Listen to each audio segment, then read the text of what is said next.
would be just a much better world.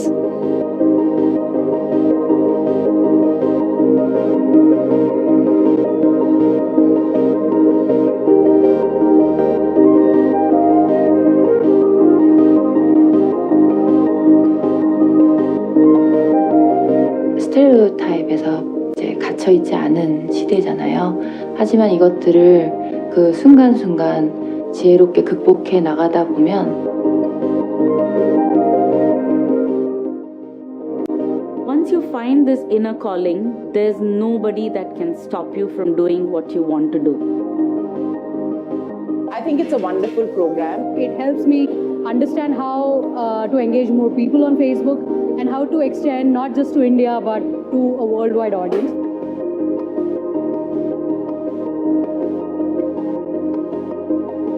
Women can come together and kind of understand that there is solidarity in what we're doing right now. Hey, women, come on, go start leading, go start building for yourself. And if Facebook says that, then it just becomes even more amplified.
Welcome back, ladies and gentlemen. I hope your bellies are full, as are your minds. And I hope that you are ready for some rib-tickling entertainment with the inimitable Radhika Vaz. A comedian and writer, she won the prestigious Gotham Award in New York City and has been named one of Filmmaker magazine's 25 New Faces of Independent Film. Her performances have sold out in New York, Los Angeles, Dubai, Sri Lanka, Singapore, and all major Indian cities. Ladies and gentlemen, please welcome Radhika Vaz. Presenting When the Joke is on You. I think she means us. Thank you, Ira. Hello, ladies and gentlemen. I'm Radhika. I'm thrilled to be here. By the way, I got here in an Uber taxi today. A show of hands, I'm not going to pick on anyone. How many of you use Uber and Ola? Isn't it amazing? Hasn't it changed our lives, girls? It has, right? Yeah. But here's the thing. I don't love Uber for the convenience. I love Uber for its 5-star rating system. Yeah, and everyone has their own little way of rating an Uber ride, correct? Like my husband, very anal sort of chap. So God forbid the Uber driver takes a phone call while he's driving us. That's the end. 1 star. How dare he jeopardize my life? And then I have my girlfriends and like, guys, yeah, this Uber is too smelly. It's just smelling. I can't.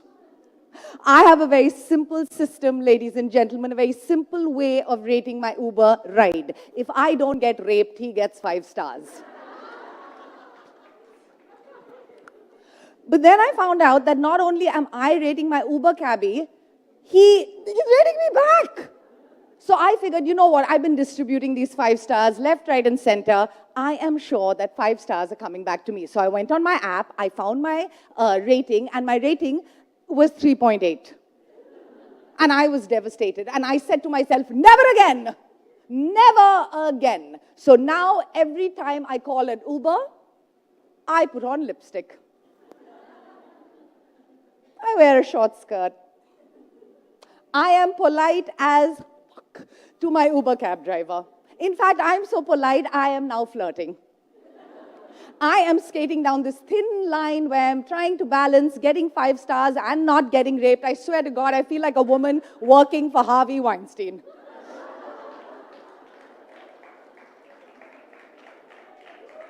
Harvey Weinstein. Thank God we live in India. This would never happen here.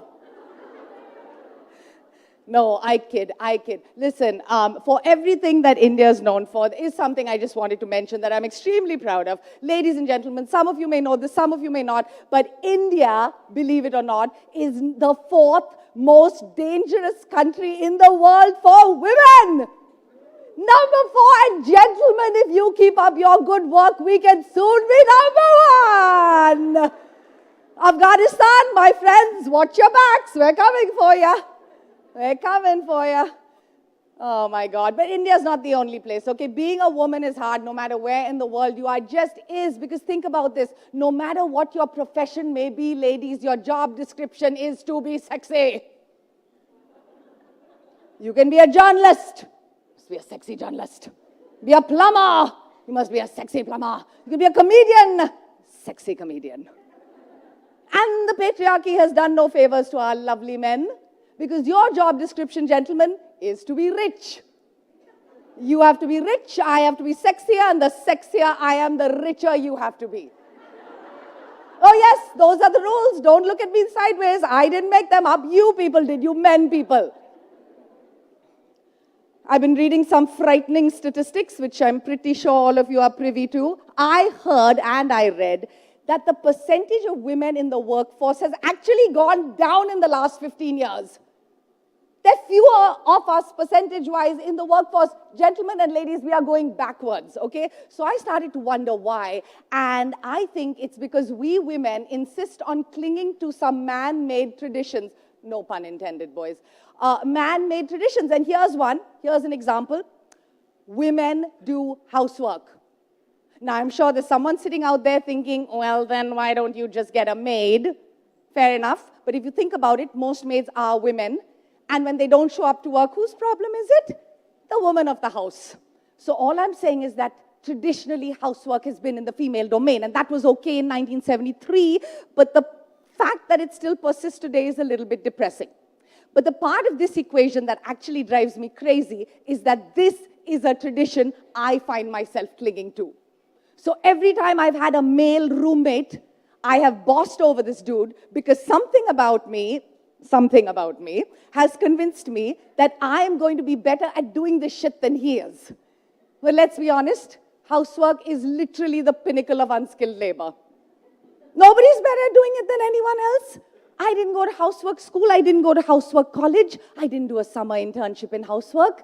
Yet I managed to learn it, and I swear to God, I hate housework. As far as I'm concerned, it is a boring, thankless chore that nobody even notices is done until it isn't. Yet I am drawn to dust, like Nirav Modi is drawn to bank fraud and supermodels, allegedly. And the reason for this, ladies and gentlemen, is because I have been raised to have appearance anxiety. I am constantly worried about how everything looks to everybody else. My hair, my skin, my teeth, my smile, my nose, the shape of my nose, the pores in my nose, my fingers, my toes, my arms, my legs, my bum, my boobs, my crotch, and my flaws.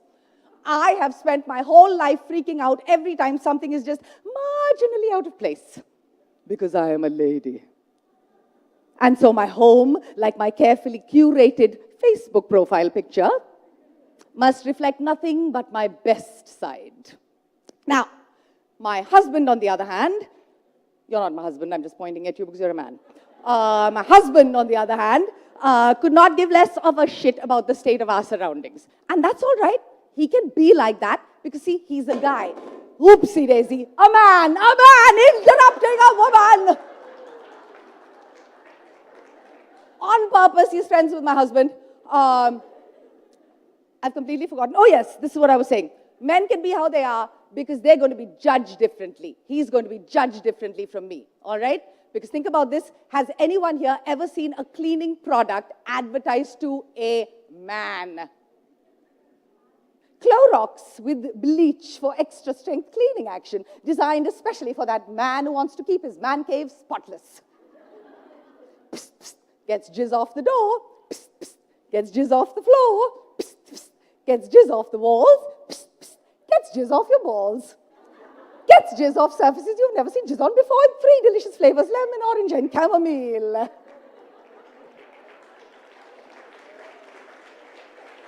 Now, I have 10 minutes. Shut up. Be quiet. The reason we don't see advertising like this, ladies, is because for a man to be clean and tidy says nothing about his masculinity. For me, on the other hand, being clean and tidy says pretty much everything about my femininity. For me to get down on my hands and knees and scrub the bathroom floor is like me getting down on my hands and knees. A boring, thankless chore, but oh so feminine. But see, I'm not just being feminine for my husband, I'm being feminine for you ladies as well. Because think about this, what if one of these three, here in the front row, what if they swing by unannounced for a cup of tea and they notice my less than perfect cleaning job? They're not going to blame my husband for that. They're not going to leave and say Deepak's apartment is disgusting. No, they're going to blame me. They're going to say, Radhika's apartment is filthy. Have you seen her floors? There's hair on her floors. She's a dirty girl. I bet she doesn't even change her underwear. And that is why I am constantly cleaning, because in my head, my floors are my crotch. And if I have dirty floors, you are going to think that I have a dirty crotch. And I can't have that. My apartment must be guest-worthy at all times so that you think my crotch is guest-worthy as well. Come into my parlor. My bush ain't waxed, but check out those floors. Bottom line, completely different set of rules for boys and girls. Here's another tradition that I love, man-made, of course.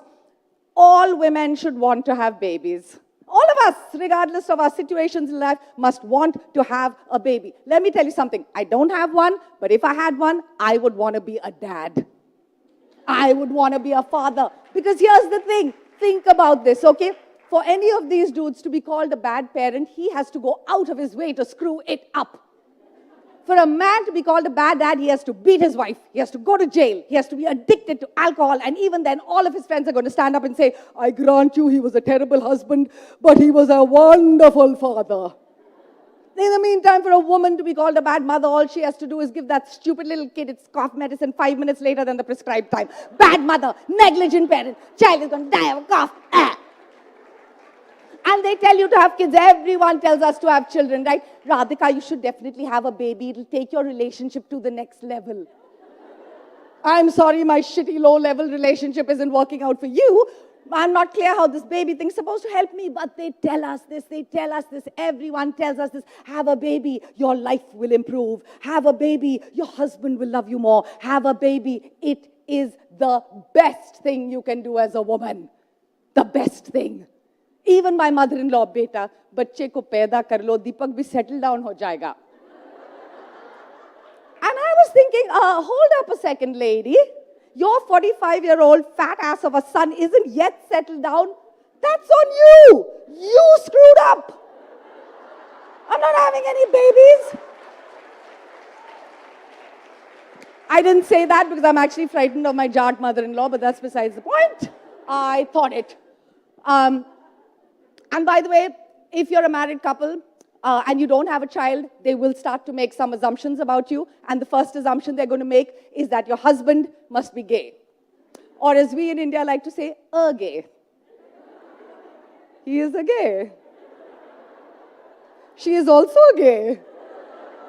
That is why there is no issue. It is an issueless marriage. And I just want to say in closing, ladies and gentlemen, but that my husband is not a gay, all right?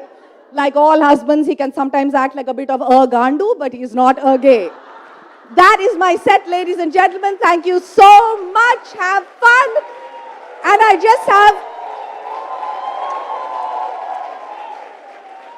just have one quick message. If we can tell young women this, because, you know, they need to hear it the most. You don't need a life partner to be a boss. And you do not need children to be a woman. Thank you. Radhika Vaz. Thank you, Radhika, for being so irreverent and for reminding us how important it is to laugh, most of all, at ourselves. Our next session is on the change makers, how daughters are remaking India Inc.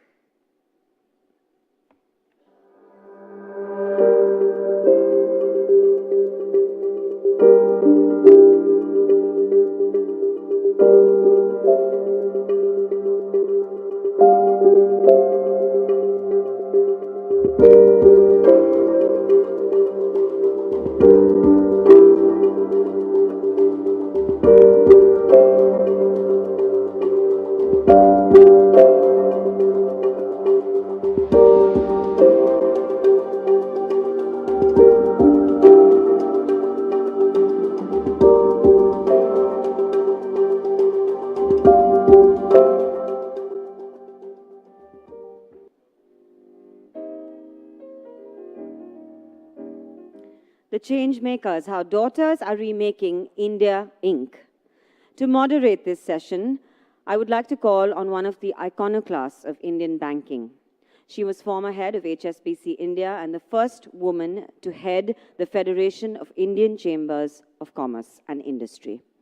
Currently chairperson of Max Financial Services Limited, may I welcome onto stage the beautiful Naina Lal Kidwai.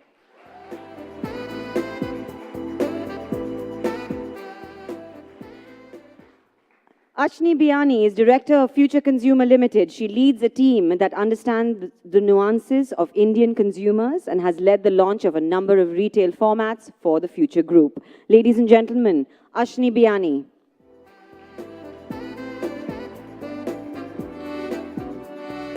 Namita Thapar is the Executive Director of M-Cure Pharmaceuticals, a global pharmaceutical company headquartered in Pune with a turnover of 4,000 crores, a presence in over 60 countries, and an employee strength of over 10,000. A round of applause for Namita Thapar.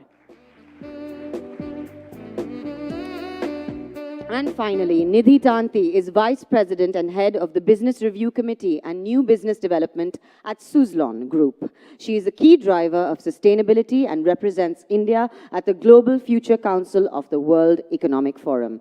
Please welcome onto stage Nidhi Tanti.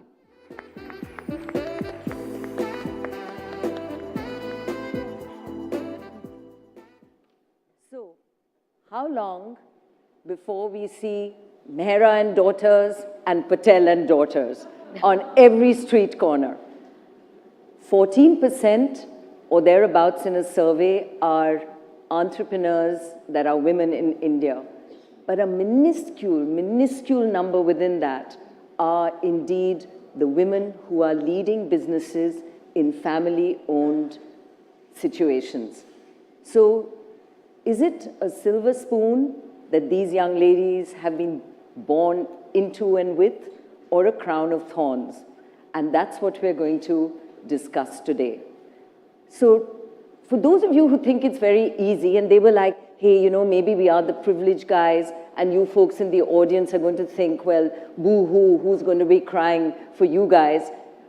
The truth is, each one of them is there through issues which cannot be called easy. It is not an easy journey, joining a family business and taking up the reins. So let me start by posing this question to each of you, and we'll go with Ashni to start with. And the question, Ashni, is, so what did you have to do to get there, to be recognized, to have your father anoint you into the business and accept you there? And equally important for everyone there, the employees, to take you seriously. Sure. So, unlike many of the women in business, I never studied business. I studied design, and I was not only inducting myself into the business, but I was inducting myself in business as well. So, my first struggle was really to understand the ropes of business.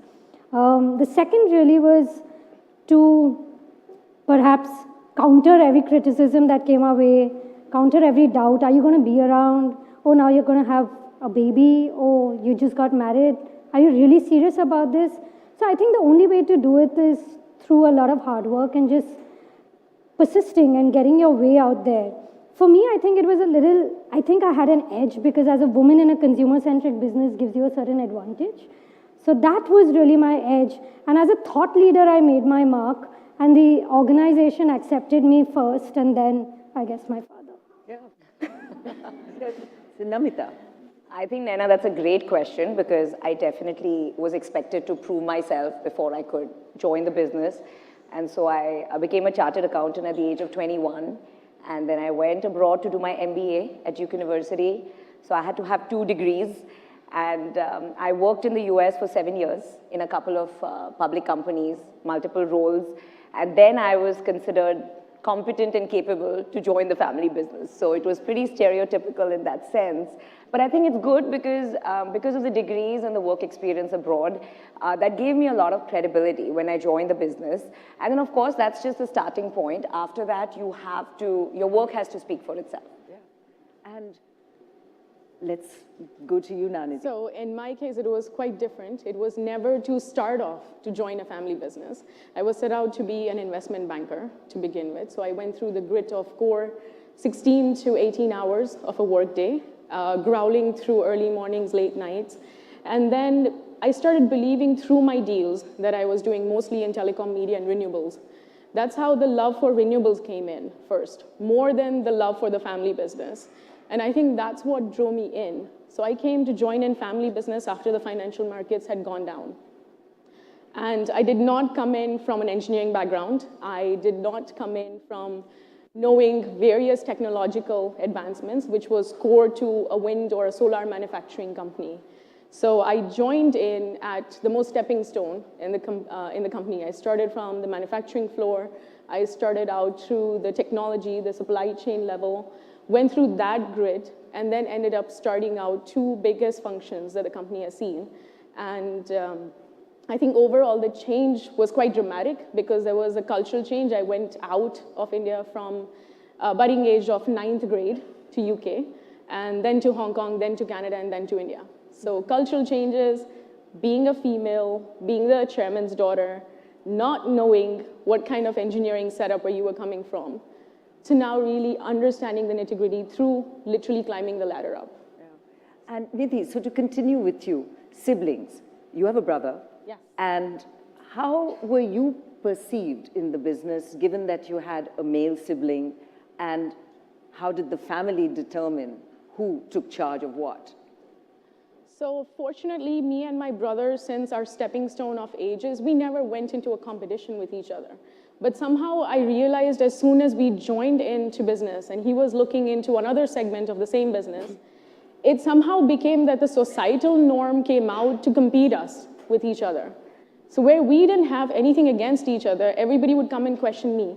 What is it that your brother's going to do? How come you're in the title of running a public-based company, which is the biggest in your portfolio, and your brother's starting out a whole new venture of, working in a power sector company? So how is this helping out? How long are you there? Is this going to change by the time you get married? Is it a transition setup that you're doing, then he's going to take over? So all sorts of these questions ended up coming. But I think what really helped was, at least between us as siblings, we've seen the years through high school, we're just a few years apart. So the inter-rivalry didn't happen. But yes, there was, I think, all efforts made to try and get us to compete with each other. Yeah, that's amazing. And Namita, you too have a male sibling, so this is interesting. Yeah. Yes, absolutely. So, same thing here. We have a lot of love and trust. And fortunately, I come from an extremely progressive family. My father and mother, I think that's where it all begins, treated me as an equal. In fact, I think they loved me more than him. My brother's convinced he's adopted, So I think that goes a long way, that you're given those opportunities, you're given that love. So I don't think it was ever an issue about me joining the business. But like Nidhi said, it's more societal and their assumptions and their stereotypes. And in that sense, it is harder because if I leave at 4, so I'm much older than my 2 friends here, and I have a 12-year-old and a 7-year-old. And if I were to leave to go pick up my son or go and go for one of the birthday parties, oh, she left at 4, that's a big thing. So I think it is harder in that sense to break some of those societal stereotypes. And within the company too. And especially within the company. And we have a young mother in Ashni, a 3-year-old. And why would you not bring your kid to work? You're privileged. You can do it. I know I hesitated through all my career for a variety of reasons. But you guys, you can do it. Yeah. So I do it. I do it every time I'm working late hours, the guilt sets in and I'm like, okay, bring her over and we're going to handle both the meetings and playtime with her. So I think that's a privilege that we enjoy. I definitely feel like that's something that's unique and available to us. And the more I can access it and not feel guilty about accessing it, the more I will allow the environment around me to also progress. Yeah. And you're okay, therefore, that other women in the company do it, right? Because it can't be just for you. Right. So I think it's important we encourage that. Even at the stores, we encourage that. And a lot of the work that we are now doing towards creating any policy around women is first in our organization is centered towards stores. Around 30% of the workforce at the store is women. And I think for them to come to work is genuinely a big idea for us. Every 1 rupee that they make adds so much to the entire country at large, right? So many more aspirations get developed there. So much more empowerment happens through that. So all our efforts are actually directed to the stores and the women at the store feeling comfortable, having a safe workplace, and to having a more accessible, sort of a warm environment. Okay. And Namita, your views on, so do you bring the babies to work? You know, I'm extremely lucky. In fact, my mother's sitting right here. I have a fantastic support system that, she watches mine and my brother's kids while we work. So we typically don't do that because it just reinforces stereotypes in my mind. And personally for me, it's not so much about that, but it's distracting. So I have a switch on, switch off mechanism. And so I just want to be at work when I'm at work, and at home, I want to be a mother.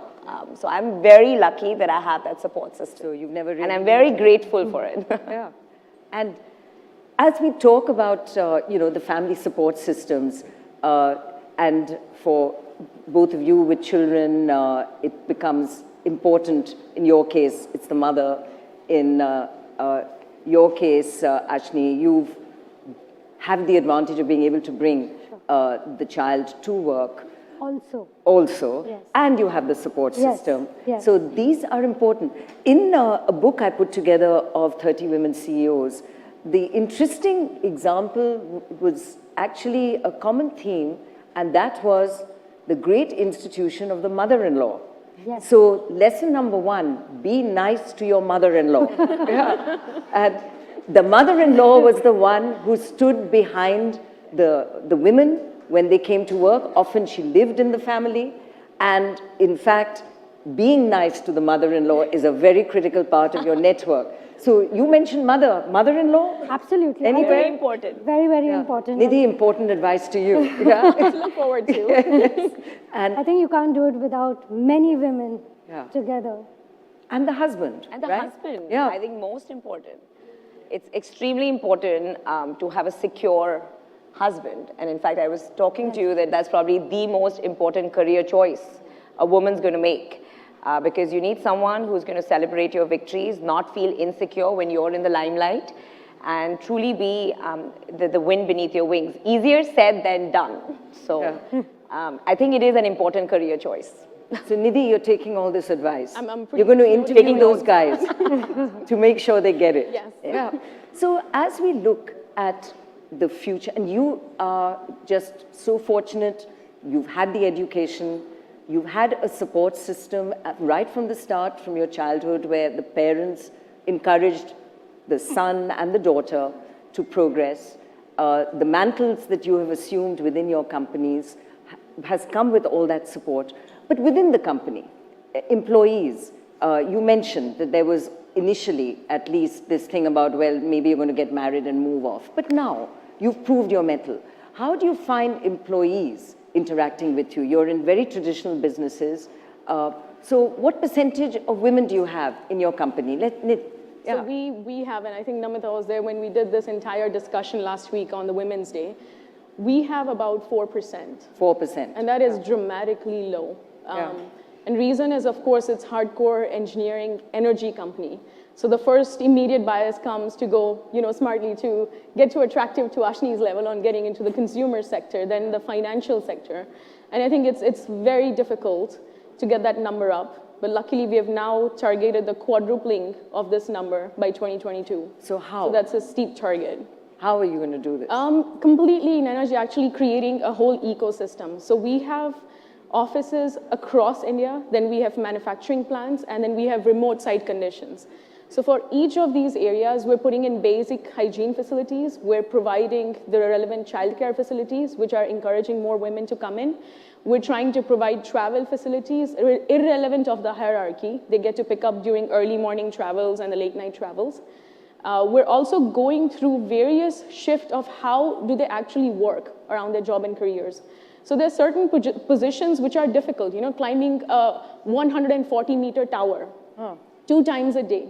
Takes an extremely tenuous effort on your body.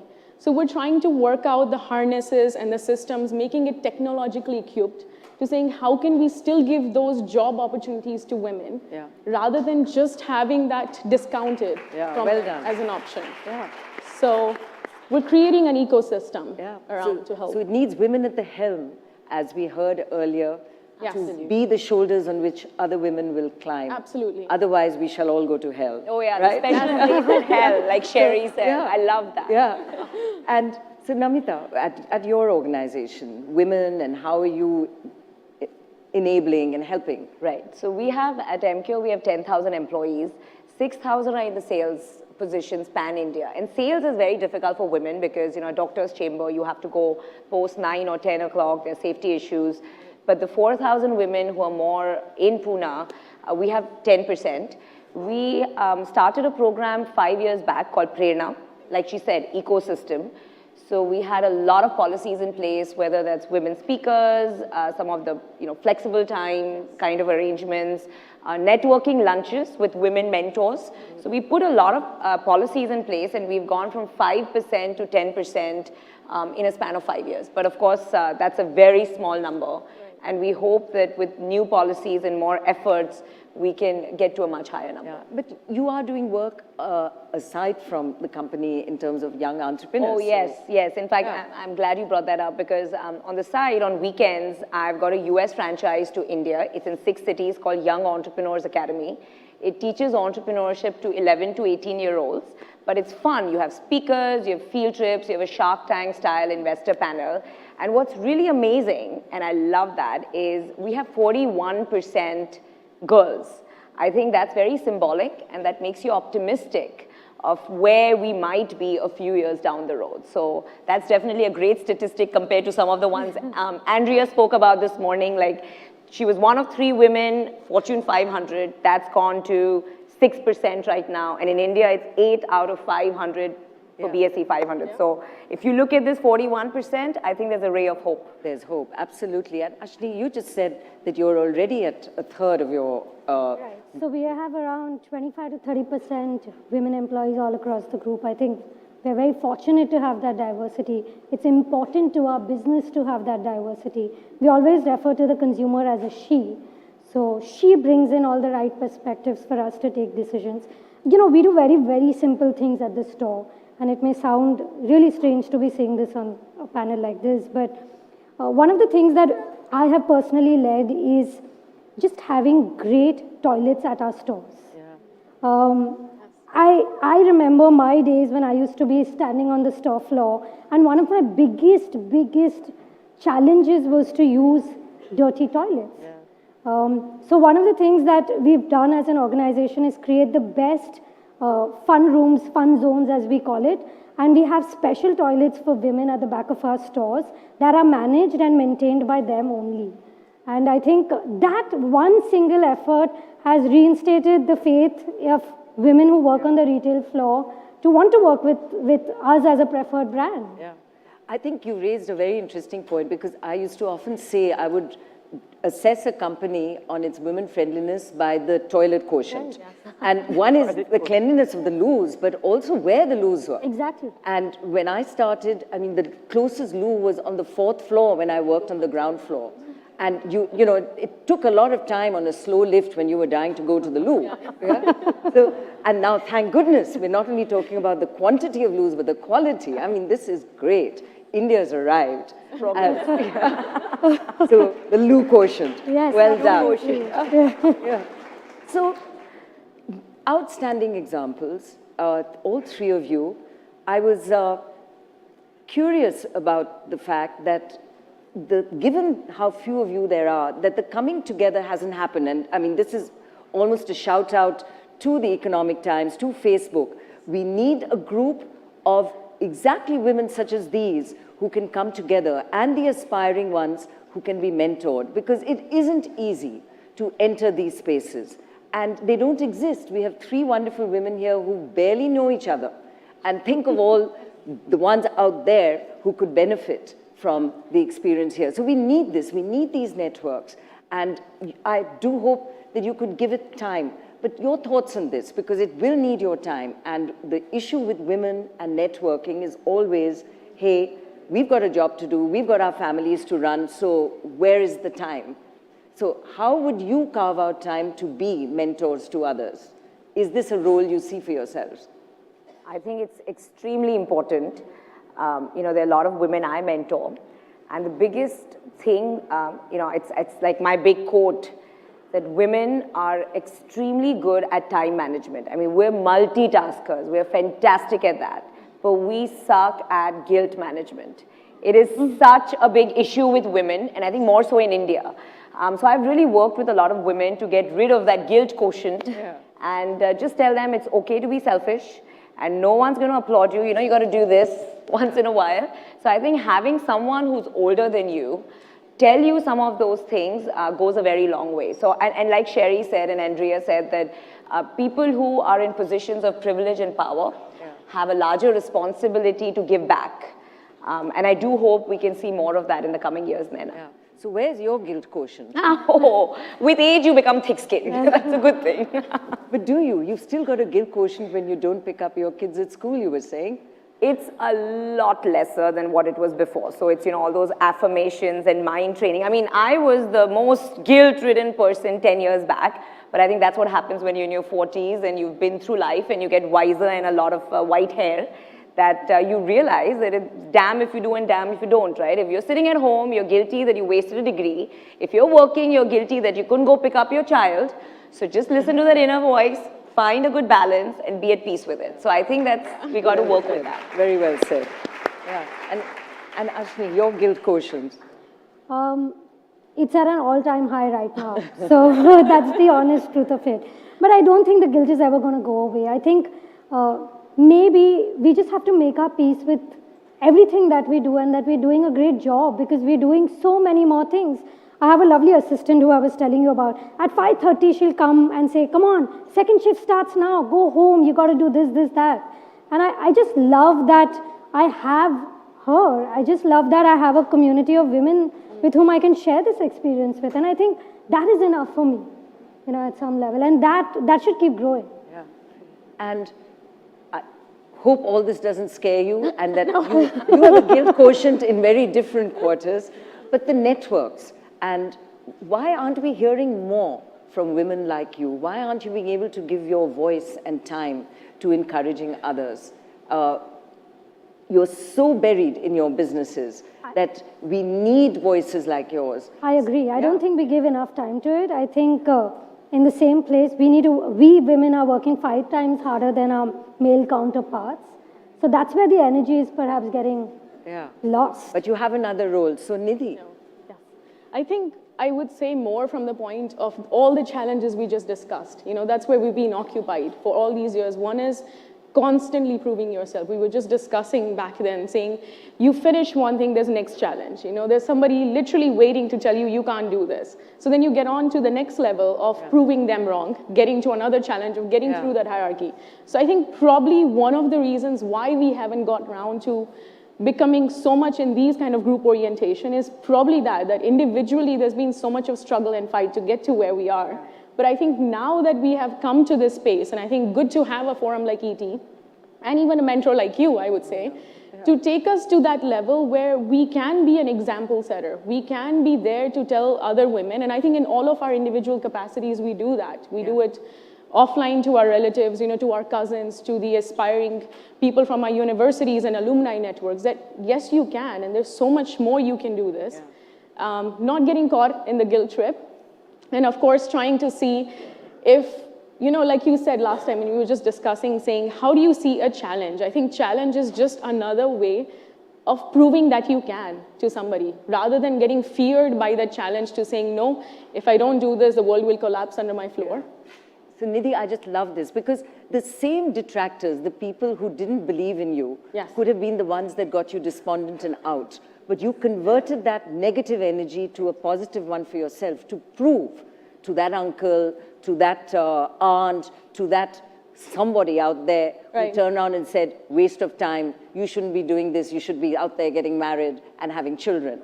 And you were out to prove, hey, I'm different, and I will prove that I can do it differently. So well done to that. And it is that fighting spirit which I'm sure we can lean on for all of you to take forward as you go ahead in your remarkable careers. So we're coming to the end of this panel, and I want to close with advice.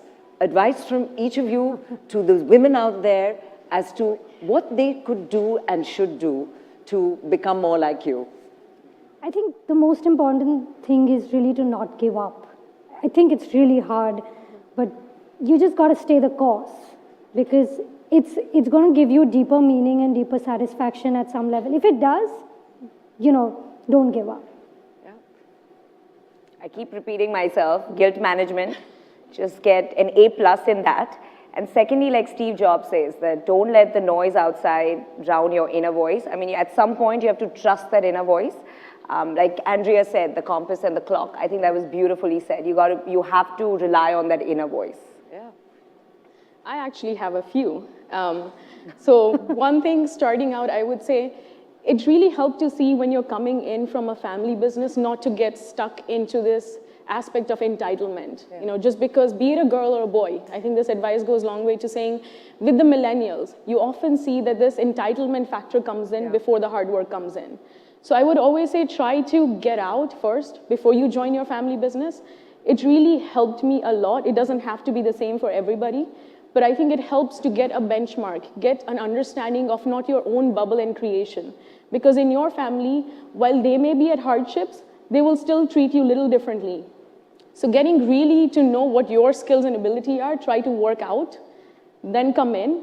And I think at no point, at any given point in time in your career, show power over respect. I think everybody in any company, people that work for you, are not working for you. They're working for that organization and for the betterment of something tomorrow. Right? So that work means so much to them that I always feel with the millennials or the entitles or the family business, never to take it that I'm here to deal in power. I'm here to give respect back. I'm here to support, and I'm here to do the best I can. So I think stick the course. So, with the wisdom you've seen up here, with the inputs and the amazing choices these women have made, I think India has a bright, bright future. So thank you so much for being so frank with your inputs. Thank you.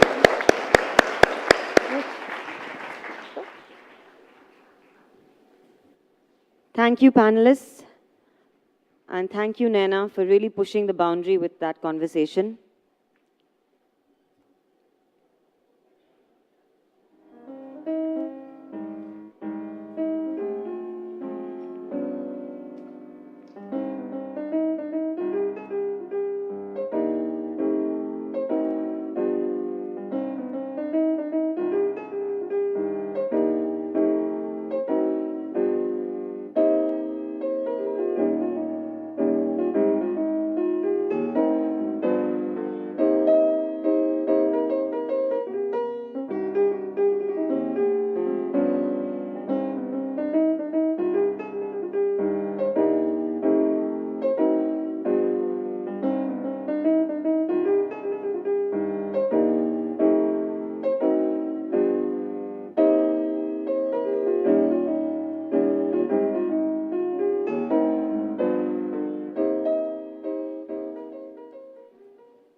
Our next session brings together two wonderfully talented women in balancing life and work, then and now.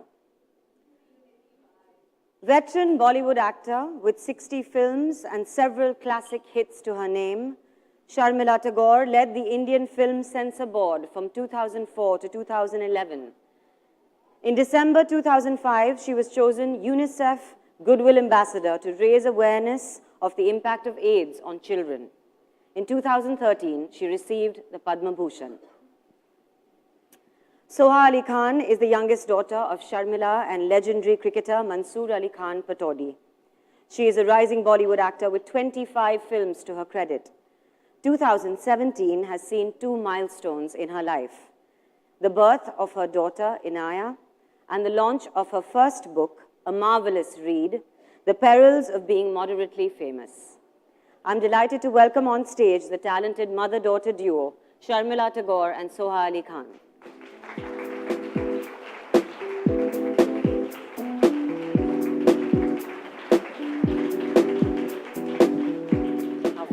Lovely to see you.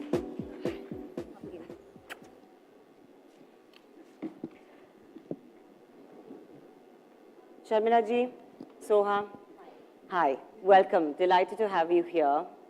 There has been much talk today about women achievers in every field, entrepreneurs, politics, gender. And to begin with, I just want to say, Sharmila ji, of course, I'm a huge fan of your work, but I'm a far greater fan of both your children, Soha and Saif.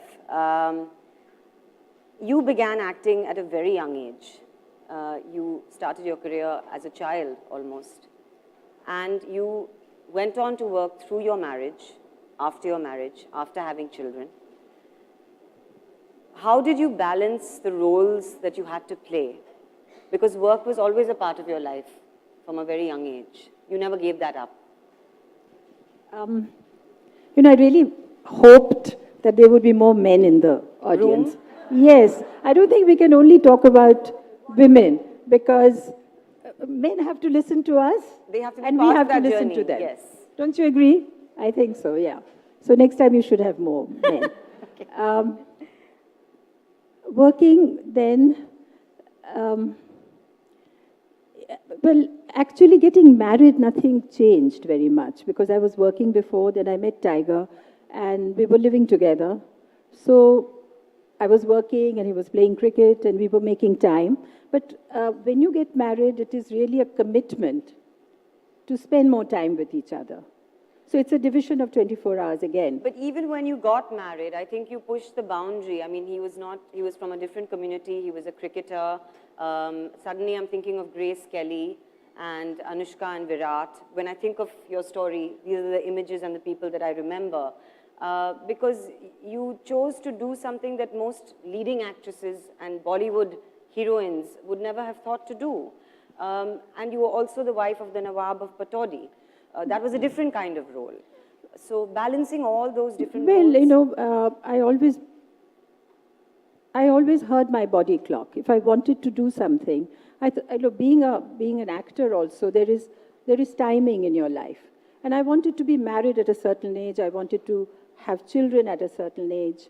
I didn't want to wait too long for it, you know. I wanted to do this while I was still young. So I managed to do that. And I didn't want to give up work, so I carried on working. And balancing all of it seems to have been effortless for you.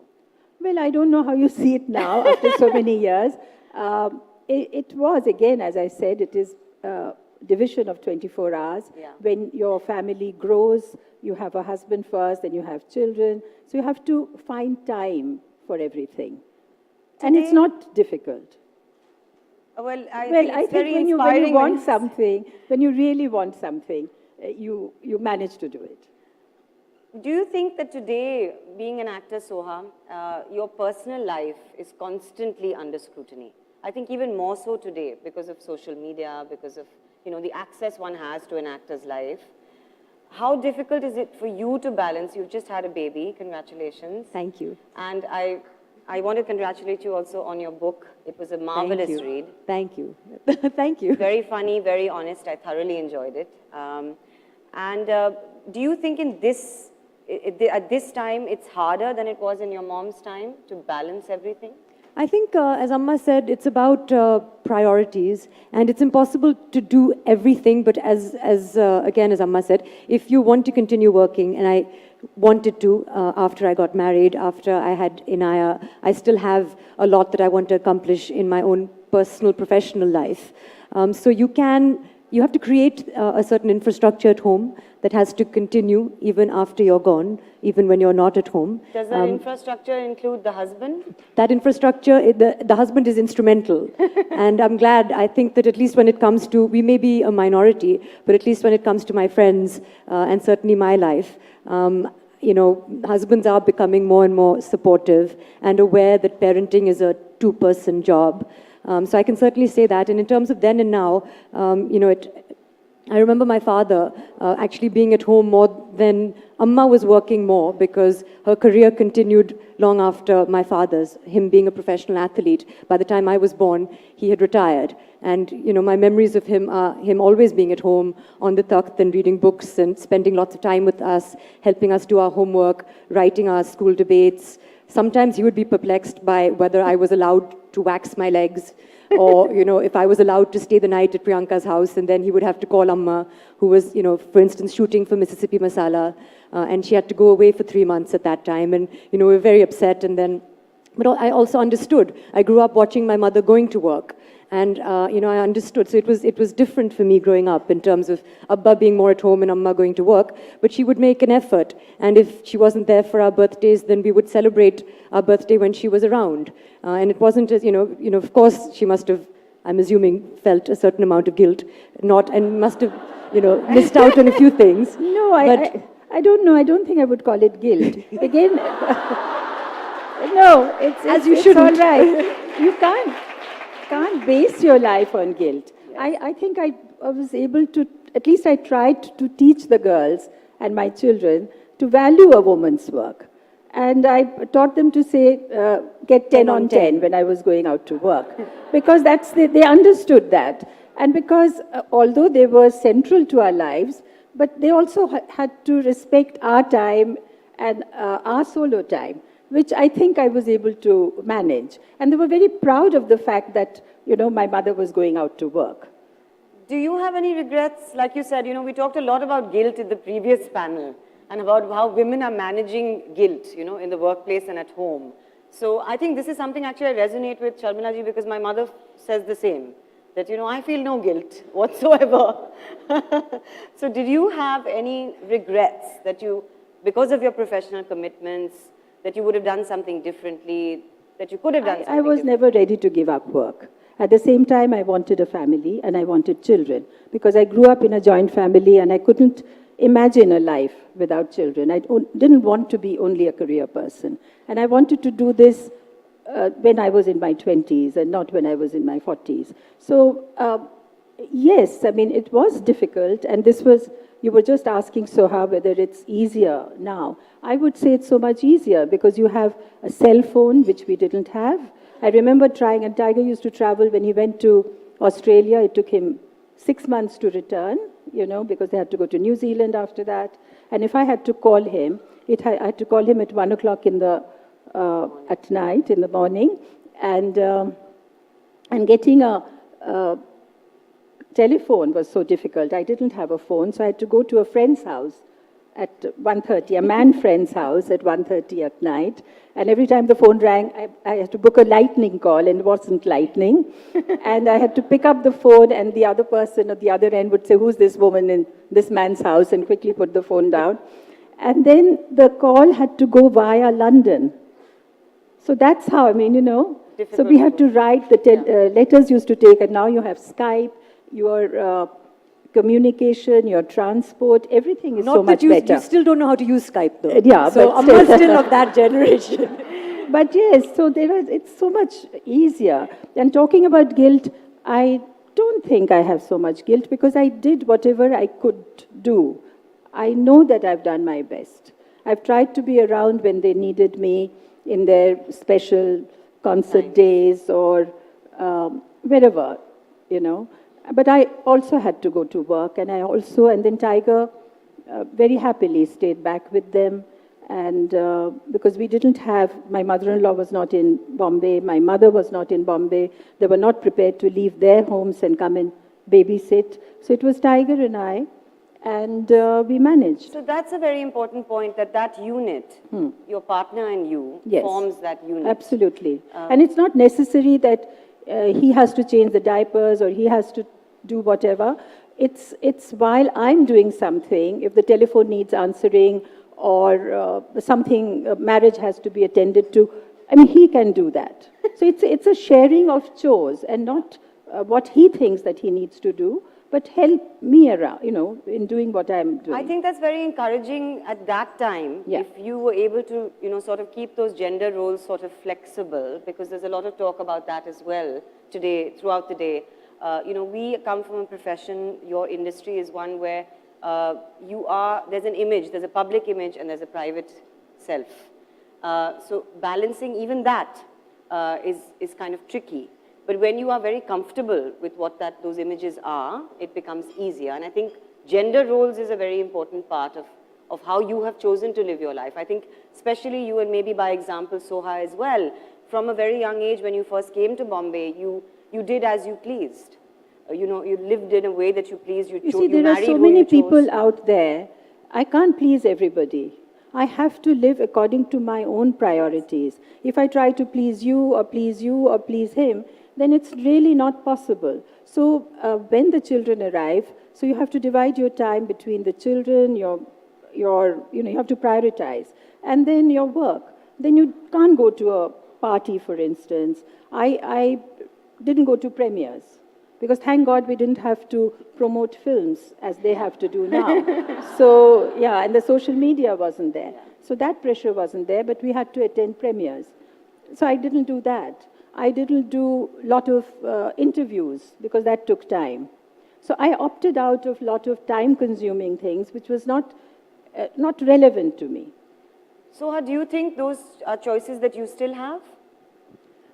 Yes, again, you constantly have to choose. I think the idea is that I've strongly believed in, because I've seen this growing up, that a woman can do everything, and you can't do everything at the same time, but you can certainly achieve your professional and your personal dreams if you have support. And you require support from the people who employ you. You require support from your family and your domestic environment. So, of course, if you're married, you need a supportive husband, which I'm fortunate to have. If a lot of people, including myself, have moved away from their family homes and they live in cities, they live in these no longer in joint families, so you can't rely on family to assist you when you're working. Your husband is also working, so where possible you employ a caregiver. So you have that infrastructure. Your employers need to be sensitive to that as well and help you. So if women have the support that we require, then it's possible to... That's a very important point, I think, because it's about prioritizing, not really equal time to everything, but prioritizing what there is. As you said, the 24 hours in a day. But also this point about, I think, for young women who want to get into this business and who want to sort of have... There's no real magic formula. There is a lot of stuff that goes into especially a creative field. What is the one piece of advice that you feel that will help them, in addition to having a support system, which I think is something that has become very clear this whole day, about managing to balance and yet pursue their dreams? Is it following the inner voice, as you said, Sharmila ji? You have to be very honest with yourself. At the end of the day, what do you want? It is your decision to get married. It's your decision to have children. It's your decision to work. And at least in our profession, it's not very, the demand is not very considerate. Because if you get stuck, say the last shot is taking time and the camera is not working, you have to extend. Because a lot of money is invested in that. So in my time, we were working in 2, 3, 4 films at a time. At least they're working in one film at a time. So the industry has become far more considerate. Yes. Earlier, it was far more difficult. But having said that, what I have decided, I should be able to fulfill. And as Soha said, you need a supporting environment at home, so you must get people who can help you. If not the extended family and the husband, you have somebody who's there. And now you can phone and you can ring up and you can have CCTV in every room so that you can check on them. Every room. Yes, yeah. Well, there is something that I wanted to touch upon about motherhood, since I have a mother-daughter duo on this stage with me, people who I admire very much. How does that really add to this idea of being a woman, really? You said, your choices are your choices. But when you become a mother, do those choices change? Does life really change? And we touched upon a lot of that today as well. And how does that really interfere with your, whatever choices you may have had when you were growing up? I wouldn't say changes. I mean, of course it changes. Life changes. I mean, I had black hair, now I have gray hair. Things change and my perception changes. As I grow older, I imbibe much more. I understand. So yes, you understand that. But will. In our profession also, I feel you're scrutinized when you become a mother. So did you feel any of that? No, quickly to say that scrutinize, yes. I mean, you should be so conscious about what other people are thinking of you. I think yes.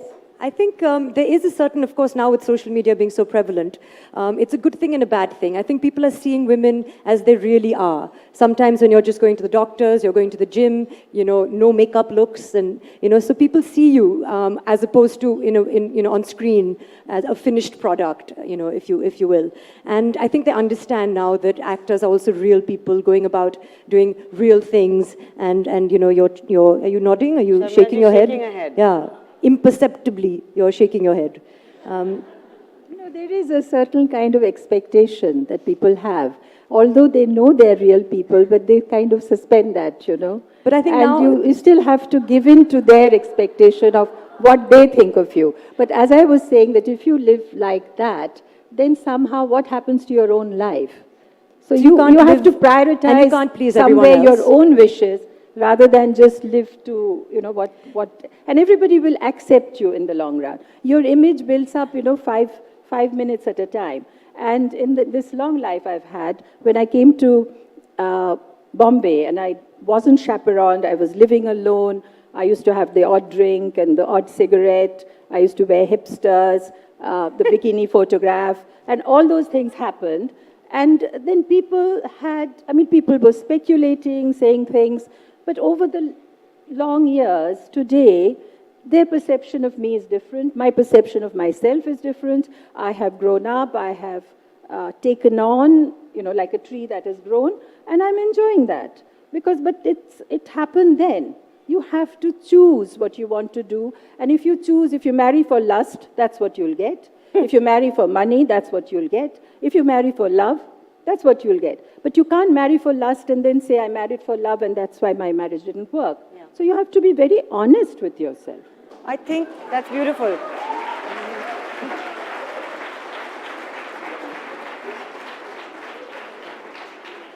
That's beautifully put. I think the two takeaways. Soha, you wanted to say something? No, of course not. No.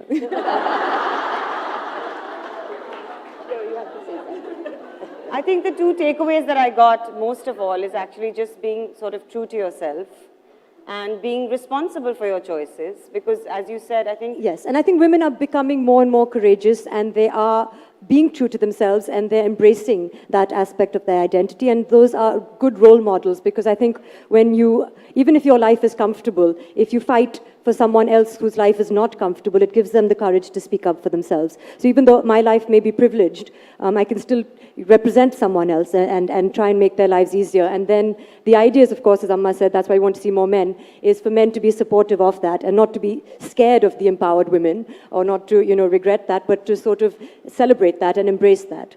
And sooner that happens, it'll be so much better. Hopefully it's happening starting today. Yes, absolutely. Thank you, Sharmila ji and Soha. Thank you so much. Thank you for having us.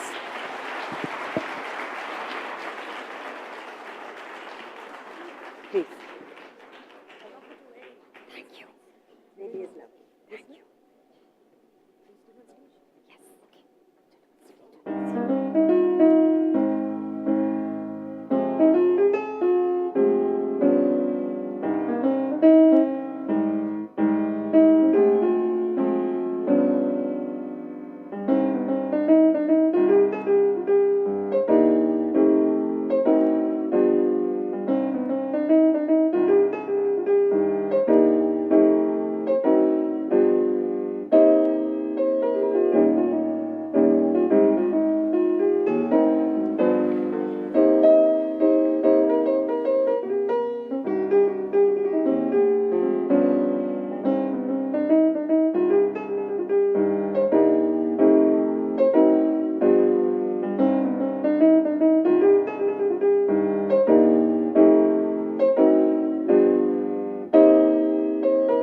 and gentlemen, our next session, may I please invite Faye D'Souza, Executive Editor, Mirror Now, to moderate our upcoming session.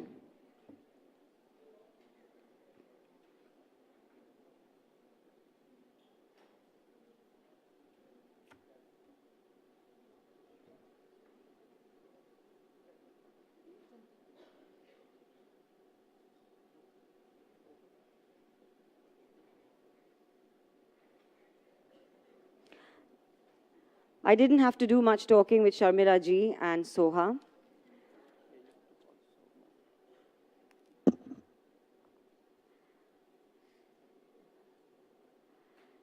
Our next panel is helping us celebrate women who break taboos, who cross boundaries, much like the two wonderful, talented actors on stage just now. Breaking the Boys Club. To open the topic, I'm pleased to invite someone with a sparkling career in public health as the Executive Vice Chairperson of the Apollo Hospitals Enterprise Limited. She was recently appointed the first woman president of the Confederation of Indian Industry.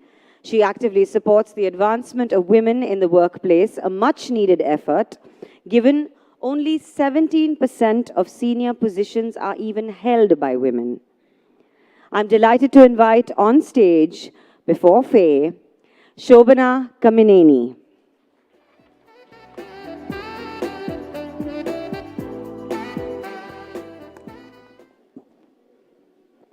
Thank you, and good afternoon to all of you. I stood backstage and really enjoyed the previous session and actually learned a couple of things. But before that, just to give you a heads up, they spoke about this break into the Big Boys Club. I want to tell you that I'm not really interested in that Big Boys Club because I belong to the coolest club with that. I have 3 sisters. So the 4 of us, I think, are just the coolest club with this thing. And everybody wants to get into our club with the, it has everything. All the drama, the excitement of business, of having fun, of managing our kids and all the problems that come with it. But having said that, I think that I'm way more comfortable talking to people about healthcare or the state of the economy that I've been doing all over the world for this last year. But coming in speaking about issues that really matter to this diverse group of women, I think are as important, if not more.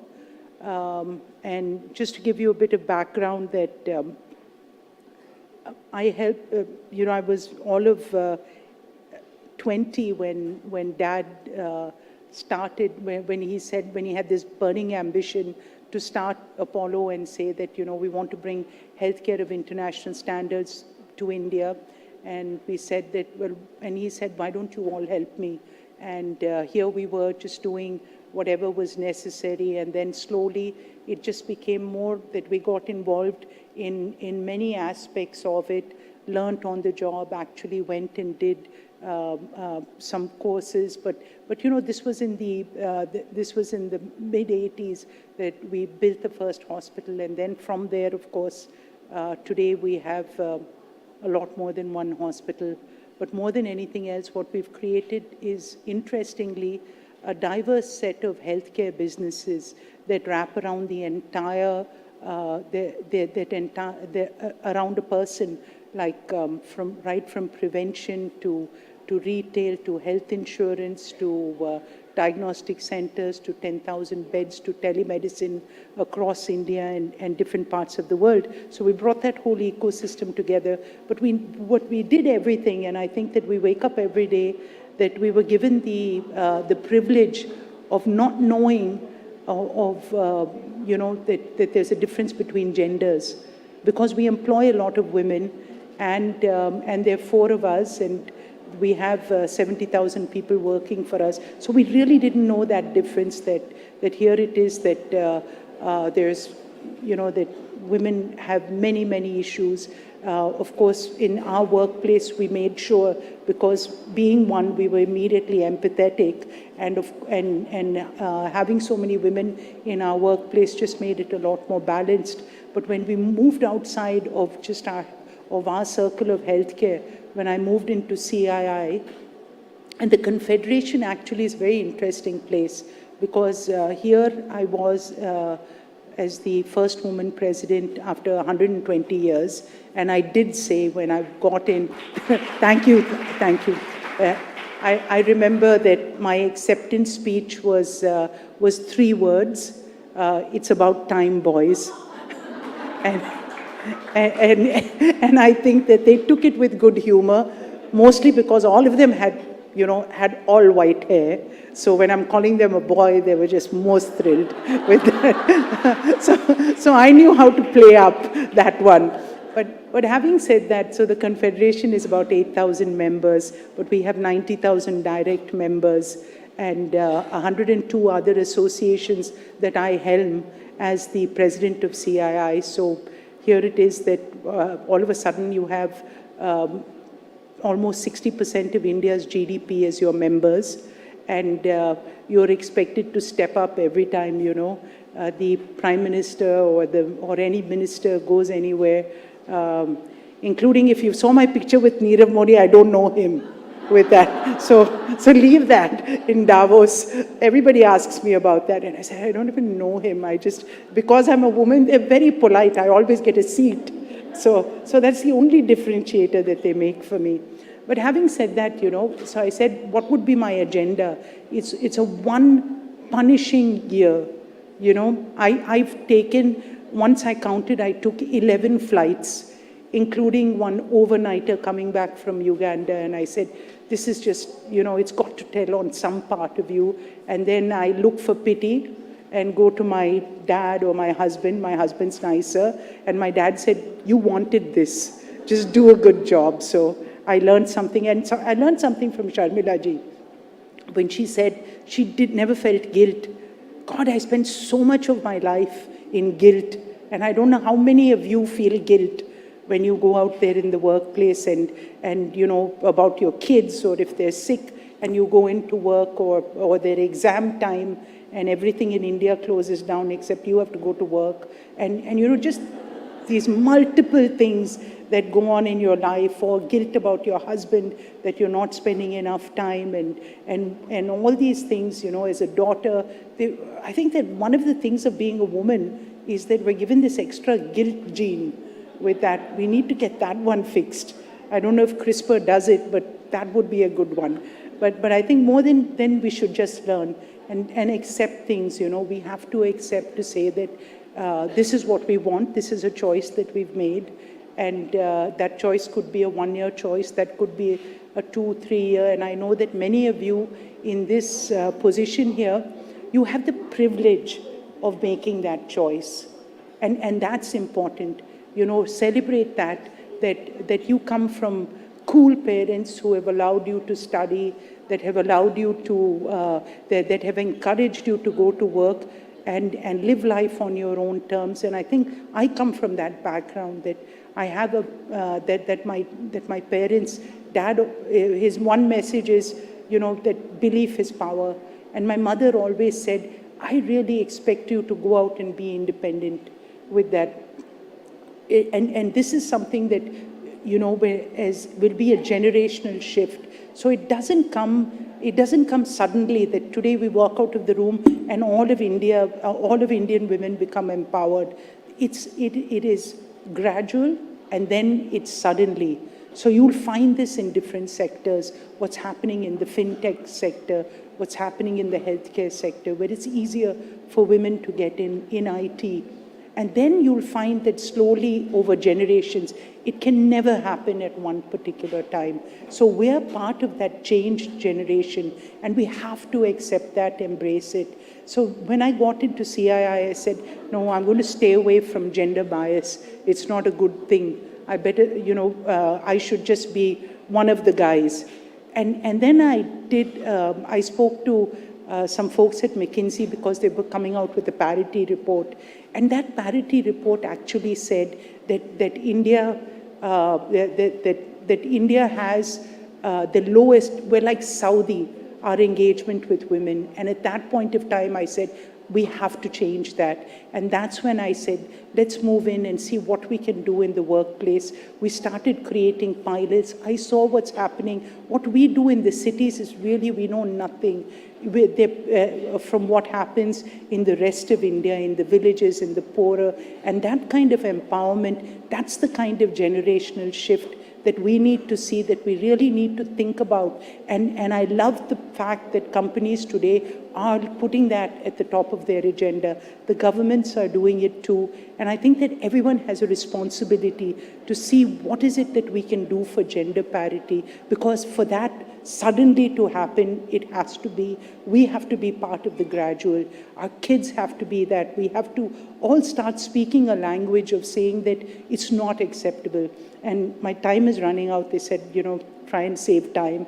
But I want to leave you with one more thought, that we have to be able to understand as women, when you're in the workforce, you need to be able to start making those, you know, the two big problems that there's no solution for, which we know.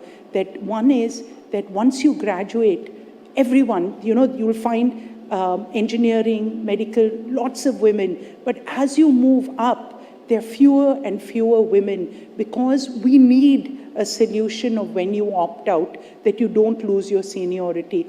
All over the world, it is the same problem. So I want to leave you with that no one has figured out a solution to that problem.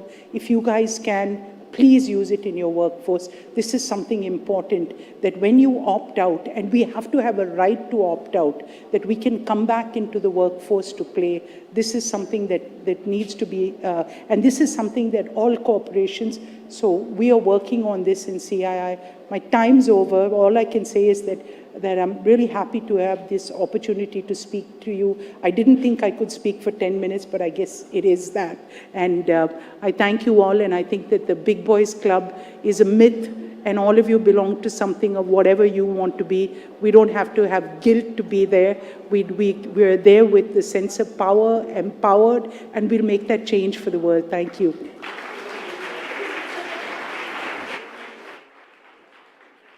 Thank you, Shobna.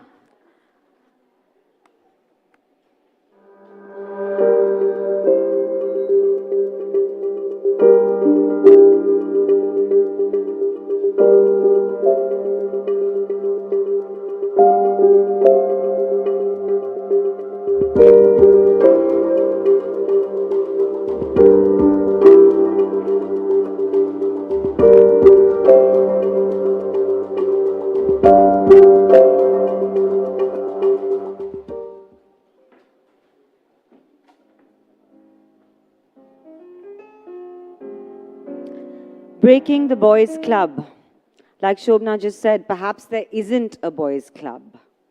To moderate this session, may I invite now Faye D'Souza, Executive Editor, Mirror Now. Sorry about that earlier, ladies and gentlemen. Welcome, Faye. Captain Kiran Sangwan is a commander with Indigo Airlines and started flying at the age of 16, clocking 4,000 hours in the air. She's proud of working for an airline which has 250 women pilots, the most of any airline worldwide. Please welcome Captain Kiran Sangwan.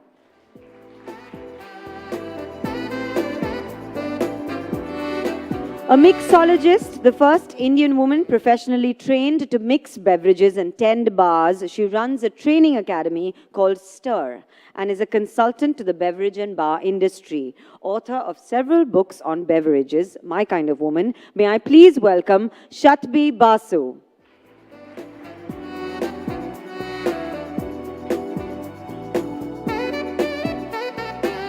An intrepid adventurer who began mountaineering in her 30s, our next speaker is the first Indian woman to scale the 7 highest peaks of the world. She was awarded the Padma Shri in 2013 and is the oldest Indian woman to have scaled Mount Everest at the age of 48. Ladies and gentlemen, Premlata Agarwal.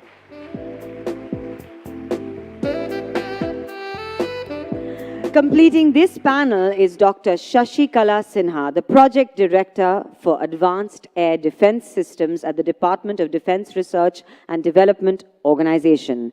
She led the successful firing of a supersonic interceptor ballistic missile.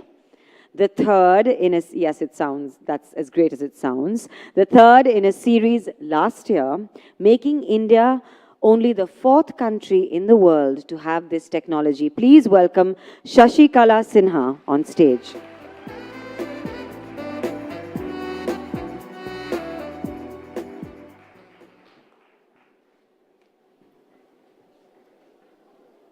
Good afternoon, ladies, and the few gentlemen I do see in the audience. I hope you're having a really, really nice time. I'm honored to be here. I'm particularly honored to be sharing the stage with these four women. I feel like I should go back, work for 10 years, and then actually qualify to be here. But I'm so happy to have the good fortune of having a conversation with the four of you. We're going to try and keep this tight because I understand that we're a little behind on the time. So I was talking to each of these ladies backstage, and the stories that they have to share are so amazing that I'm not going to get into the way. I'm just going to let them share those stories with you, because how cool is it to be called the Missile Lady of India? It's so cool.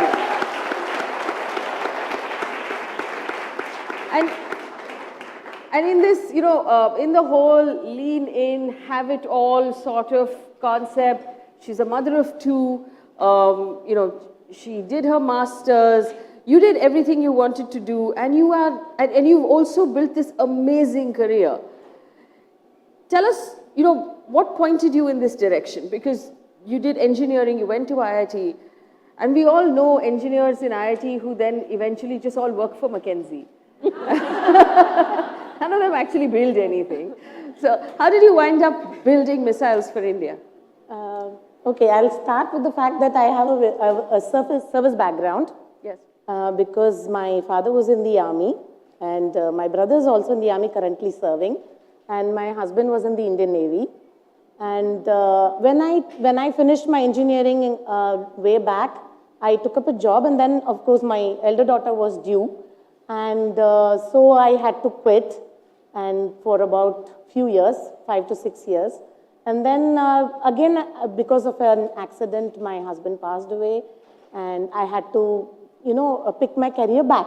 But anyway, we had been planning like, okay, bahut time ho gaya hai, abhi, you know, I've taken a long break, so we need to get back, and you're going to quit the Indian Navy, and I'm going to take my job back. You know, we were actually in the process of planning when this thing happened, and it was like a very, when you plan for something and you execute it, it's very different from when the carpet just gets pulled from under your feet, right?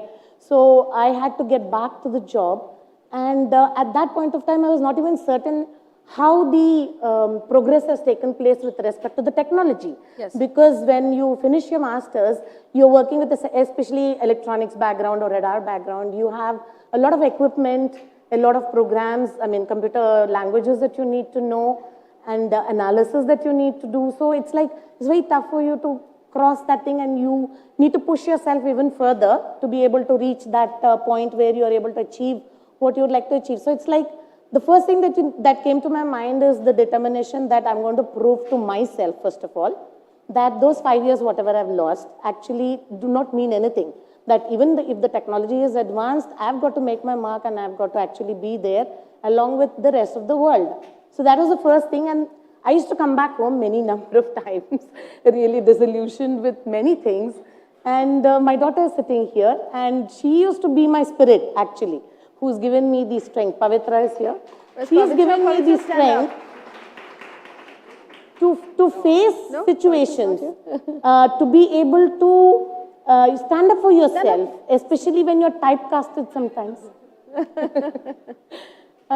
Especially, we actually get into this mode of getting typecasted into certain things. We've been hearing so many wonderful speakers earlier today, and the general tendency is we have this stereotype threat. You know, we enter into that mode where we actually do tend to defend ourselves whenever we we are confronted with a Did situation. you ever have anyone doubt you, question you in your workplace? Not with say respect to capability. Yes. Because technically, if you're competent, nobody really questions you. So the first thing that you need to develop is technical competence, so that nobody can question your work.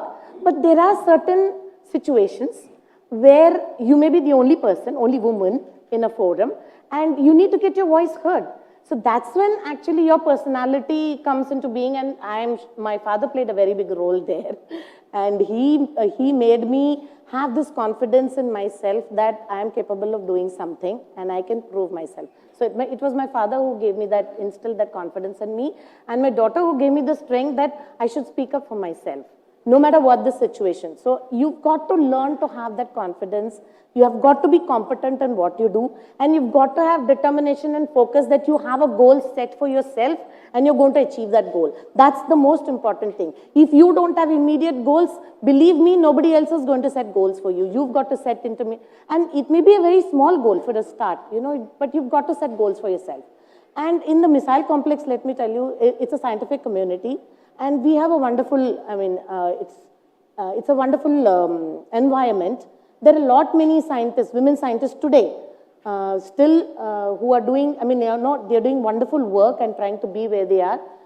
But still it's a minority, because science and engineering is a minority. Yes. In fact, 2017... When you went to IIT, how many other girls were in your class? Ours was the first batch which actually wrote the joint entrance exam for IIT, the GATE exam. So ours was the first batch. In fact, we had a lot of firsts.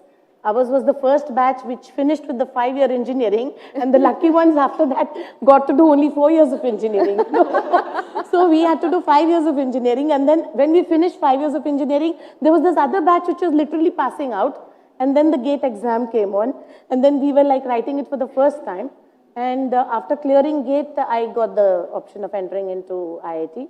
And then, of course, I joined the TIFR, then the microwave group of TIFR, and worked for a period of time. So that's how when I got back, I was able to, the fundamental thing is when you learn, this is for all the youngsters and for the mothers who would like their children to learn, the fundamental thing is the lesson which you're going to learn once. Please ensure that you're learning it properly. You shouldn't have to go back and do the learning. It should just be memory refreshing. That's the most important thing. The foundation that you learn in your education, during your educational period, that's very, very important. The other big learning we can pick up from here is to trust your voice. A lot of times we have women who've worked hard enough to put themselves in boardrooms and rooms where decisions are being made. And I've seen this happen where they sort of are sitting there going, so you have something important to say, but you don't trust your voice enough to say it. A lot of times as women, we wait to be called upon or asked a question before we say something. I went to school where we were taught that girls should be seen and not heard. I didn't follow that instruction at all. And my advice to all the women I meet is to never follow that instruction and to always make yourself heard. Premlata ji, पहले तो आपसे मिलके बहुत खुशी हुई. आप 2 बच्चों की माँ थी और फिर आपने डिसाइड किया आप माउंटेनियरिंग शुरू करने वाले थे. आप बताइए, आपकी कहानी बताइए, कैसे किया आपने, क्यों किया? मैं दार्जिलिंग के पास एक छोटे से गांव से हूँ, सुकिया पोखरी. वहीं से मैं शुरू करती हूँ, क्योंकि मैं तो पहले एक हाउसवाइफ थी और हाउसवाइफ से माउंटेनियर तक का सफ़र इतना आसान नहीं था. मुझे बहुत सारे चैलेंजेस का सामना करना पड़ा था, लेकिन बचपन की कुछ बातें बताती हूँ कि मुझे स्पोर्ट्स में बहुत रुचि थी, विशेष करके दौड़ में. और मैं हर साल दौड़ में हिस्सा लेती थी और हर साल लास्ट आती थी. लेकिन मैंने प्रयास करना नहीं छोड़ा, मैं जीतना चाहती थी. जब 18 साल की उम्र में मेरी शादी हो गई तो जीतने की अभिलाषा धरी की धरी रह गई. मैं पढ़ना चाहती थी, कुछ बनना चाहती थी, लेकिन शादी हो गई तो बच्चे भी जल्दी हो गए, 2 बेटियां हो गई, जमशेदपुर में आ गई. पूरी तरह से एक हाउसवाइफ का जीवन जी रही थी. मेरे पास न स्किल थी न अपॉर्चुनिटी थी. शादी के 20 साल बाद मेरी मुलाकात भारत की प्रथम महिला एवरेस्ट विजेता बचेंद्री पाल जी से हुई और मेरे उसी समय जीवन का ये टर्निंग पॉइंट था।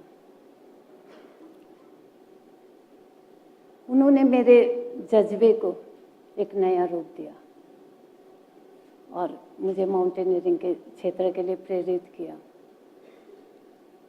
लेकिन एक हाउसवाइफ का, एक गृहिणी का, 2 बेटियों की माँ का इस फील्ड में आना परिवार समाज की सोच से बाहर था, वो भी आज से 18 साल पहले। लेकिन मेरी इच्छाएं मरी नहीं थी, मैं जीतना चाहती थी। विल पावर बहुत स्ट्रांग था, जज्बा था जीतने का, जुनून था, क्योंकि मैं हारने के लिए पैदा नहीं हुई थी।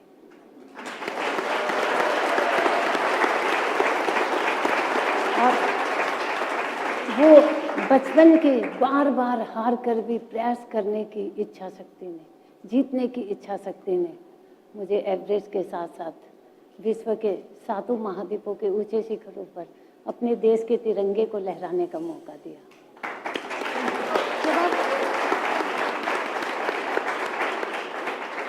जब आप एवरेस्ट क्लाइंब कर रहे थे तो वो ग्लव की कहानी बता दीजिए।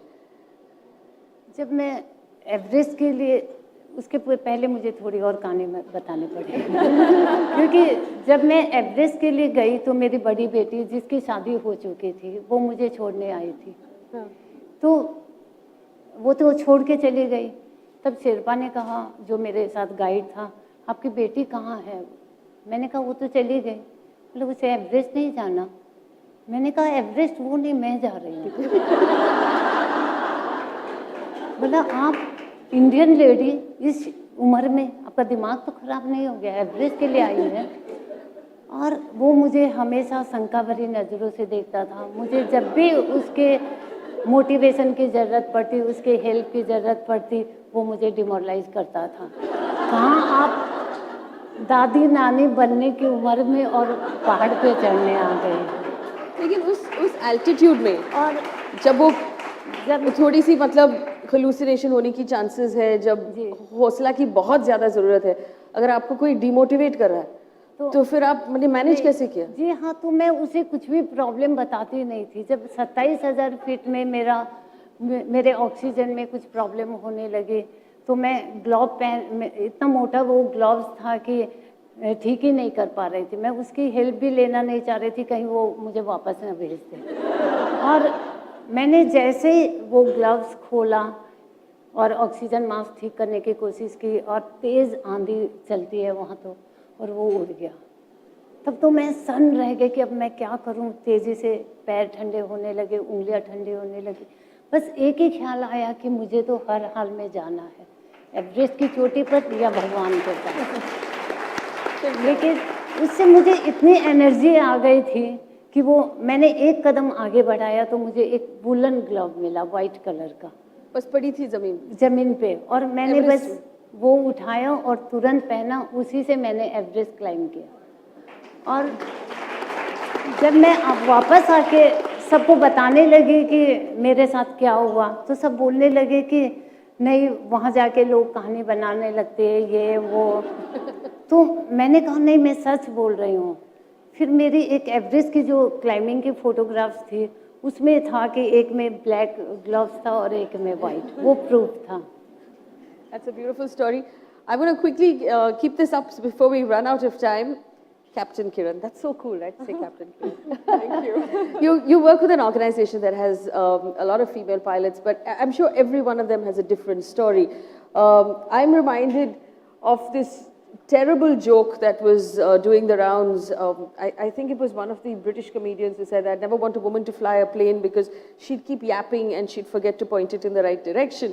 Was there a lot of that when you started off? It happens, and mostly it's not from the colleagues you fly with, it's mostly from the passengers and the society. The moment they realize, oh, you are a captain, you're manning this plane, they ask my crew, ye uda legi? Are you sure? Like, she's trained to fly. Yeah, I'm trained to fly. My company is not stupid to let me sit there. You know, but these kind of questions do get thrown at you. But I would say, more than that, we also receive a lot of compliments.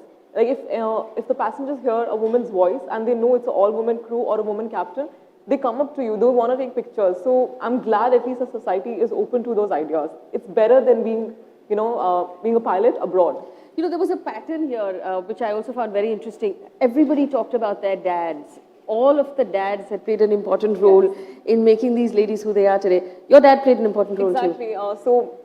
As any kid, you just like clearing standards and after standards. After 10th board, I had no clue what I wanted to do. My dad was like, okay, is it going to be humanities, commerce or science? I said, I don't know. He's like, okay, then you are good at studies. Why don't you be a doctor or an engineer? I said, I have no interest in any of that and I know I won't be happy. So again, a series of discussion over a few months and I figured out that I want to be a pilot. Had no clue about it. I don't know how it's going to happen, but I want to do it. So, my father is actually from Haryana. So, you have this general stereotype that Jat girls or, people from Haryana, they're not going to let you do something. They're going to just get you married after, you finish your college. And it was not the case with my father. He said, okay, you want to do this? Definitely.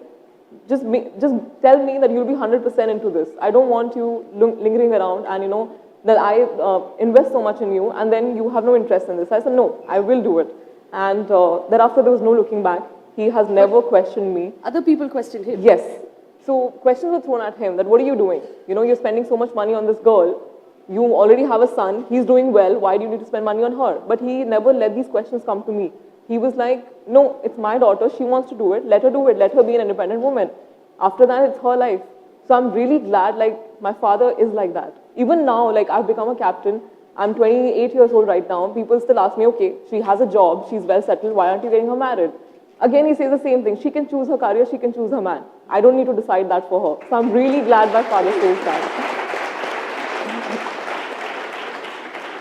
Did your dad play an important role as well? I think my first sip was with my dad. So I think that qualifies. Yes. So I think that qualifies. I mean, you lived in Bombay / Mumbai your entire life. Yes. But was there a point where people were like, bartender? Raat ko bar mein kaam karti hai? Like, what sort of a job is this? Did you ever had to throw like a drunk guy out saying, I'm not going to give you any more alcohol? Or did people actually walk up to you saying, are you serious? Are you the one who's pouring the drinks tonight? Yeah, I mean, I had all of that. So it was not just one. It was a mix of everything. So you'd have people say, but why bartending? Why could you not have thought of any other career? And I said, why not? And yes, I had people who would come up to the bar and say, oh gosh, it's so refreshing to see someone like you. We can actually have a conversation with you and you can actually make us a drink. And I said, yeah, of course I can. And you'd have others who would not want to talk to me because ladki hai bhav kya dena? Theek hai. Let's get the boys to give us a drink. But after a drink or two, they would most certainly start talking to you.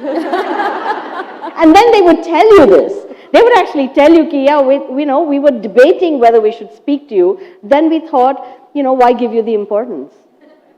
So we didn't, but now we're talking to you. Okay. So yeah, we've kind of had this whole runaround. But with my family, it was brilliant because it was my mom and my aunt that bought me in my first book. Is the nightlife / restaurateur business a boys' club? No, I don't think it is. Okay. I don't think it is. I mean, they like to think it is, but it's not really. The boys would like to think a lot of things that we don't. Yeah, it's true. But it's not really. And I've seen this across the board, not just in bartending, but even in the beverage alcohol industry. The alcohol industry has seen a lot of women coming there. And a lot of people say, so have the men chosen to let them in? And I'm saying, no. It's the women that have actually chosen to enter the field. And that's purely because they believed in what they were doing. And they were perfectly focused. So I think women make better bartenders. Better investors, better scientists, better pilots, better everything. Mountain climbers. Look, better journalists. I think we're just really good, yeah. I think we're really good. You know that we're better at multitasking than a man can ever be. It's kind of ingrained in our DNA. We smile. Yes. Do you know how many times I actually have to tell the guys to smile when they're behind the bar? saying that, listen, we're in hospitality. People come to the bar to drink and to feel happy, and you guys just stand there looking like you're dead. There's no expression. Women, we smile. We're more hospitable. You know, I have run over time, but in conclusion, I just want to say this. So, what I also found very heartening when we were having conversations is that it came up that there are more pilots, women pilots in your company than people would otherwise assume. There are more Indian scientists who are women than there are in the rest of the world. You said it's not strange for a woman to be a bartender. It's not strange for a woman to walk up to a bar in India and have a drink by herself anymore. And your story is just amazing. You're just amazing. I don't think I can even comment on Premlata's story. She's just amazing. So while they say that behind every successful man, there is a woman, I think behind successful women, what we've proven here is there's a dad, apparently, who's And there are encouraging. daughters. And daughters. There are dads and daughters, and mums are even more important because they're the ones who silently stand there. True. And they just are there standing behind us all the time and telling us where to go. So I think for everyone in this room, we're here because our parents worked really hard to tell us constantly that we're not different from our brothers. And that's why we're here. And we remember that if we constantly tell our daughters that, then we can push them one step further. I just want to leave you with one thought of mine. I get asked a lot, saying that there are women in this country who are really fighting for basic rights. The right to live, the right to have children that they want to have, the right to safety. But urban women like you and me have everything. I get asked, what are you fighting for? You're allowed to work, you're allowed to go anywhere, you're allowed to wear whatever you want. What are you still fighting for, you feminist? And my answer to that is, because you think I'm allowed to go to work, and because you think you are allowing me to wear what I want and to sit where I want, it is my right, 50-50 as much as it's yours. And my answer to anybody who uses feminism as a curse word is that unless and until every table where every decision is being made, in this country at least, is 50% female, we're going to keep fighting and there'll always be something to fight for. 20%, 25%, 30%, 40% is not good enough. We are half this country and we deserve half the representation. So our work, we're here because previous generations fought to have jobs, to have careers, to go where they want to go. We now have a responsibility to fight for choices, to hand over a better situation to the generation that will come after us. Thank you, ladies and gentlemen. Thank you.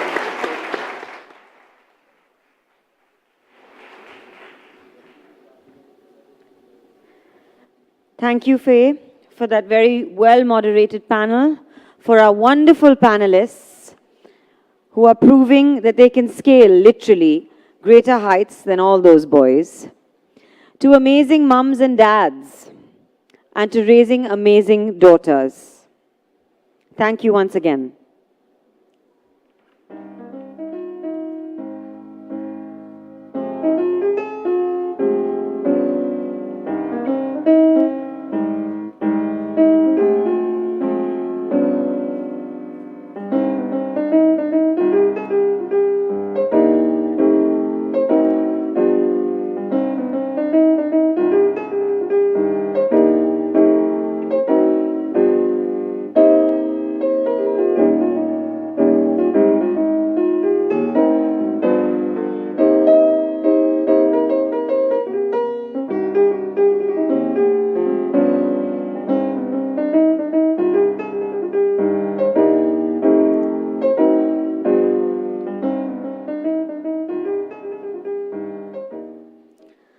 I am indeed privileged now to invite on stage Padma Shri Dr. Ananda Shankar Jayant, a classical Bharatnatyam and Kuchipudi dancer, scholar and bureaucrat.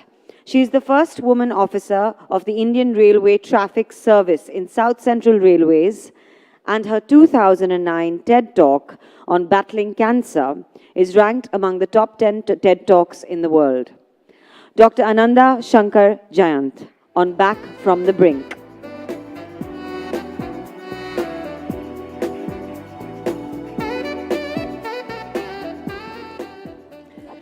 Good afternoon. I'm Ananda Shankar Jayanth, and now you know I'm a dancer.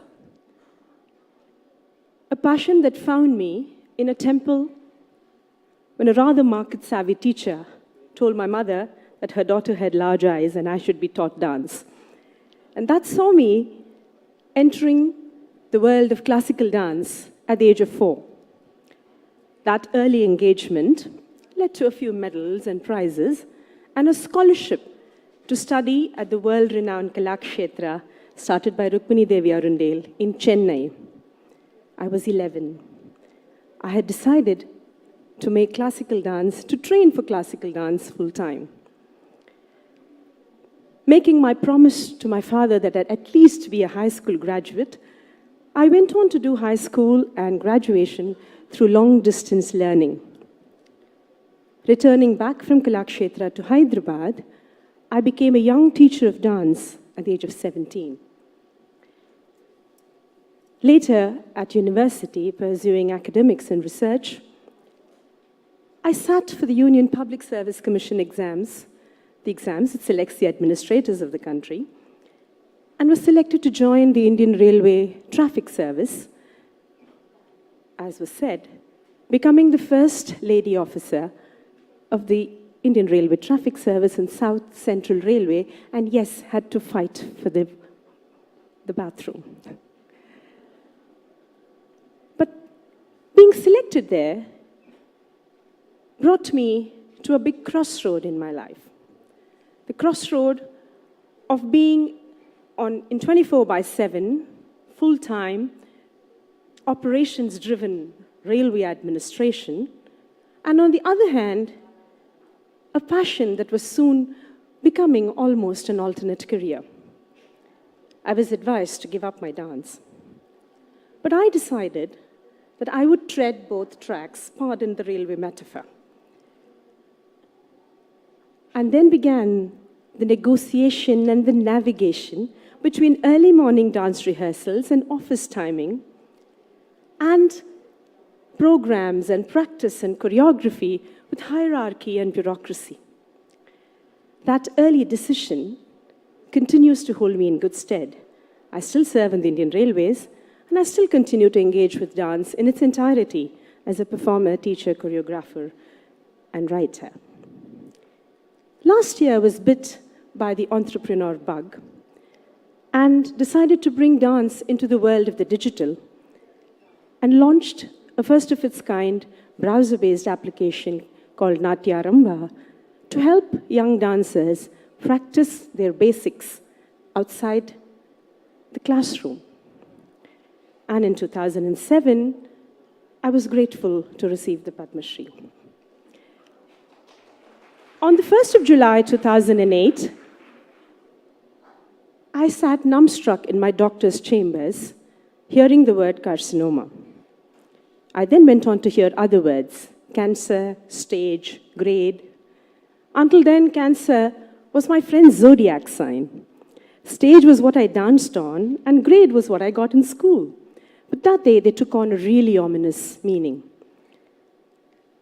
I realized that day that I now had an unwelcome, uninvited, unwanted life partner.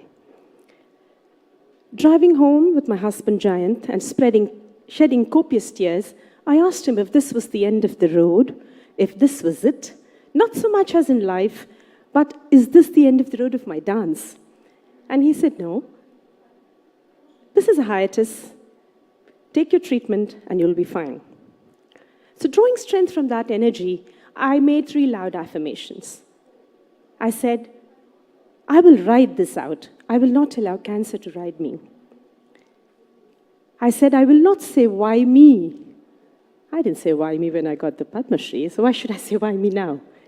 And the third decision I made is cancer is one page in my life. It's not the book of my life. These early affirmations found resonance. The affirmations found resonance and strength and an anchor in my dance.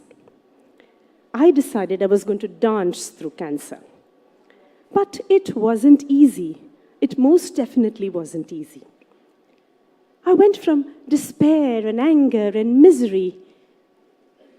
I couldn't climb stairs, I who could dance. And I went from beautiful to bald in 3 days. But I decided that I was going to dance.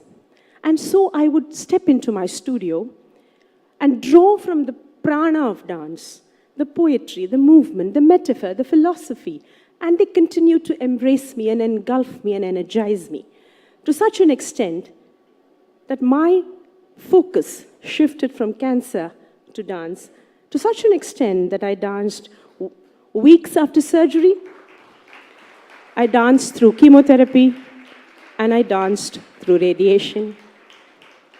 I had made the choice of dance over cancer. In retrospect, what I think I had done is I had changed the narrative for myself.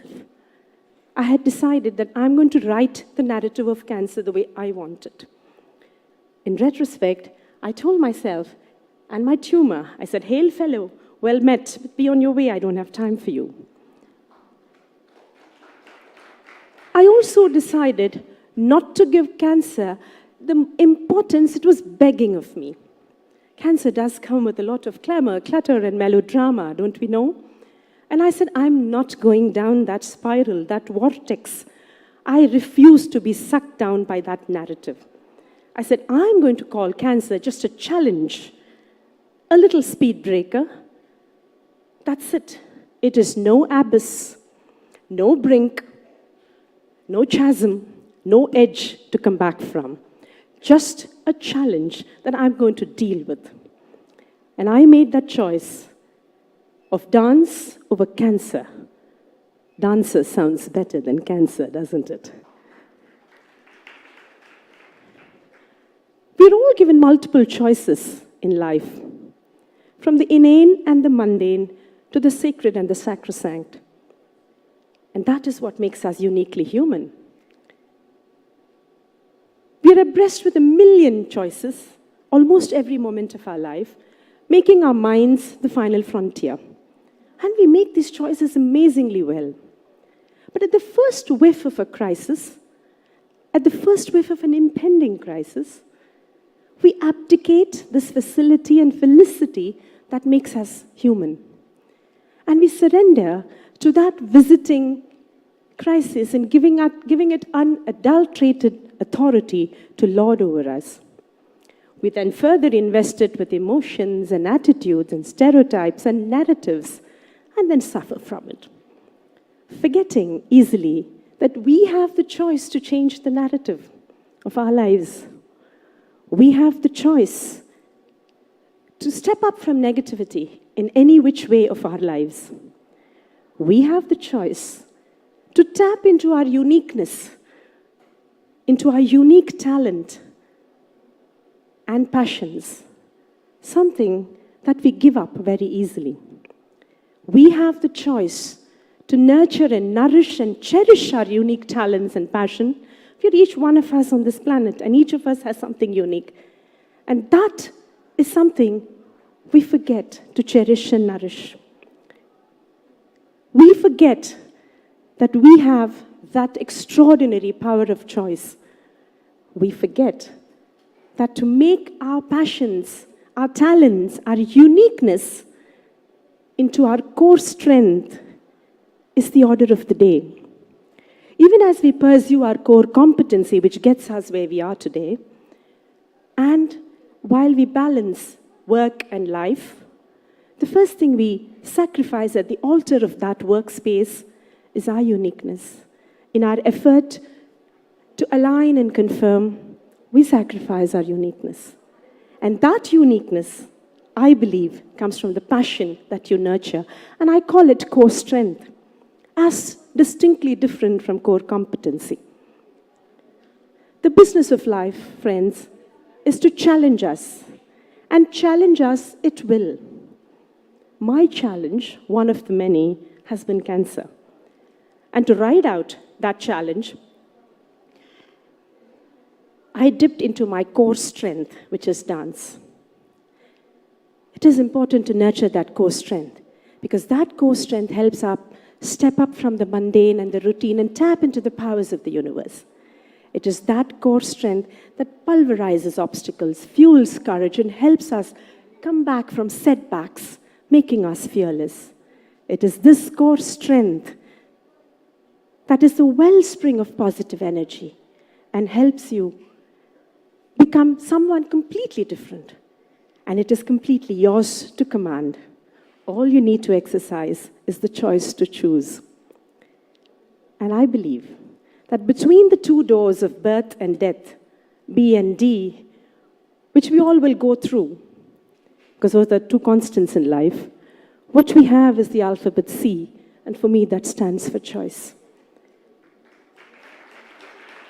And I ask you, are you ready to dust those sepia-toned dreams that you've put on the back burner of your life and bring it up front to nourish it and cherish it and make it your core strength? Because when the last reel on the last day of my life on this planet plays out in true Technicolor, I do not wish to look back and give myself any regrets. I wish to say that was an extraordinary ride. And I wish all of you here, and through this forum, the 500 million and others out there, it is an extraordinary life. And you're unique, and you need to go there, find your passion, find your talent, nourish it, make it your core strength. Today is me time, tomorrow it is core strength. And that will help you ride out the challenges that life throws at you. It's never back from the brink. The brink is in our minds. It is a journey of the mind. You have the power of choice. Thank you very much.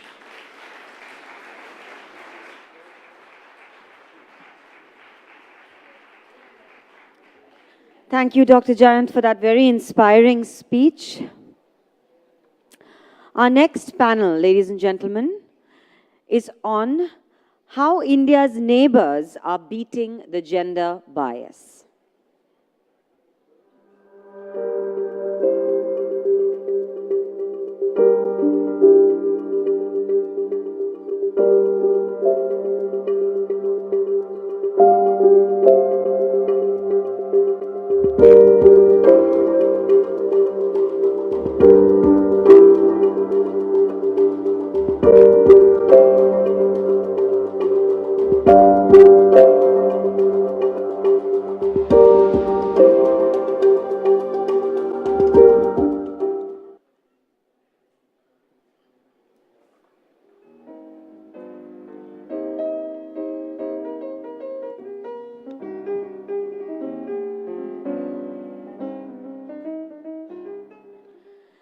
May I invite on stage as moderator for this session, Sagarika Ghosh, consulting editor at the Times of India.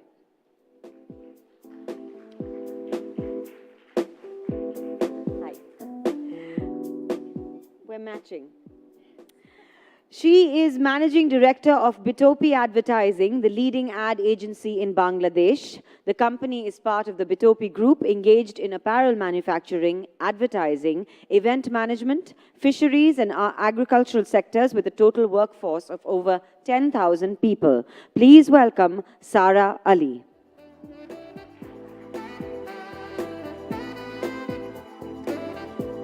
She is Sri Lanka's top female entrepreneur, fashion icon and philanthropist. She was the first woman to take her company public in 2010. She now devotes her time to her foundation, supporting animal welfare, environmental conservation and social welfare. Please welcome Uttara Gunawardene.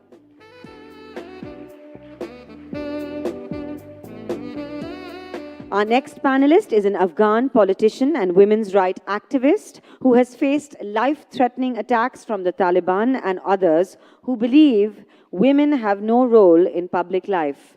She is a senior politician and was appointed as head of the International Human Rights Committee in Geneva this year. I'm delighted to invite onto stage Fawzia Kufi.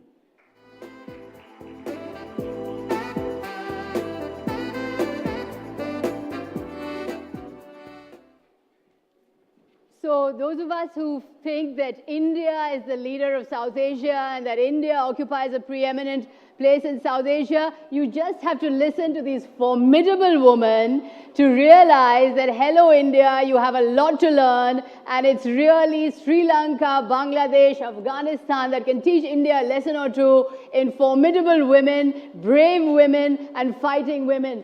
Uttara Gunawardene, Fawzia Kufi, Sara Ali, it is an absolute pleasure to have you here. So how many have been to Sri Lanka and gone to the department store known as Odell? Everybody's been to Odell? She's Odell. No family background in business, no help from the family, a lone woman with a degree in biology who started her business from the back of her old station wagon. Yes. What drove you? Ambition? Pure luck? Persistence? Well, actually, it was what drove me was animals and the environment. I actually started the business to raise funds to help elephants and to help other animals. That's why I started it. So my degree is in biology because my whole dream was to live in the jungles and look after wildlife and animals. But yeah. So you started this business from the back of a station wagon. You took it public. I don't think this has been achieved by any woman in India. A single woman without a background in family taking her business public, and then you only did it because you wanted to save the elephants.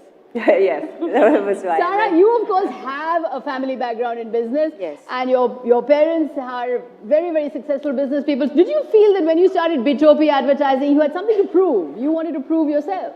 Yes, I mean, I had a lot to prove because, well, I didn't start Bitopi. Bitopi was started by my father in 1968, and it's one of the oldest and the largest. So I had to fit in really big shoes, and I rose from the bottom. Actually, I didn't start off as a managing director. I started off learning in the business, and then finally, after 8 years, I became the managing director at Bitopi. And you've taken Bitopi to a preeminent position in Bangladesh. Yes, and we've expanded the business into many, many other things like event management, digital, a lot of other, sections. Right. Fawzia Kufi, when I was reading your bio, my eyes were popping. You are the 19th child of 23 children. And when you were born, your mother didn't want a daughter, and she left you out in the sun to burn. And she then had a change of heart and took you back in again. So you've been a fighter since birth.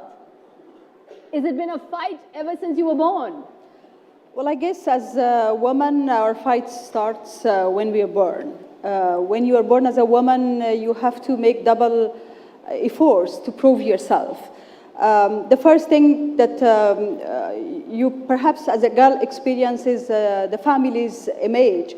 The family image towards yourself is when you are born as a girl, your family will regard you as you are the property of somebody else. You will grow up and then get married to somebody. So they never regard you as part of the family.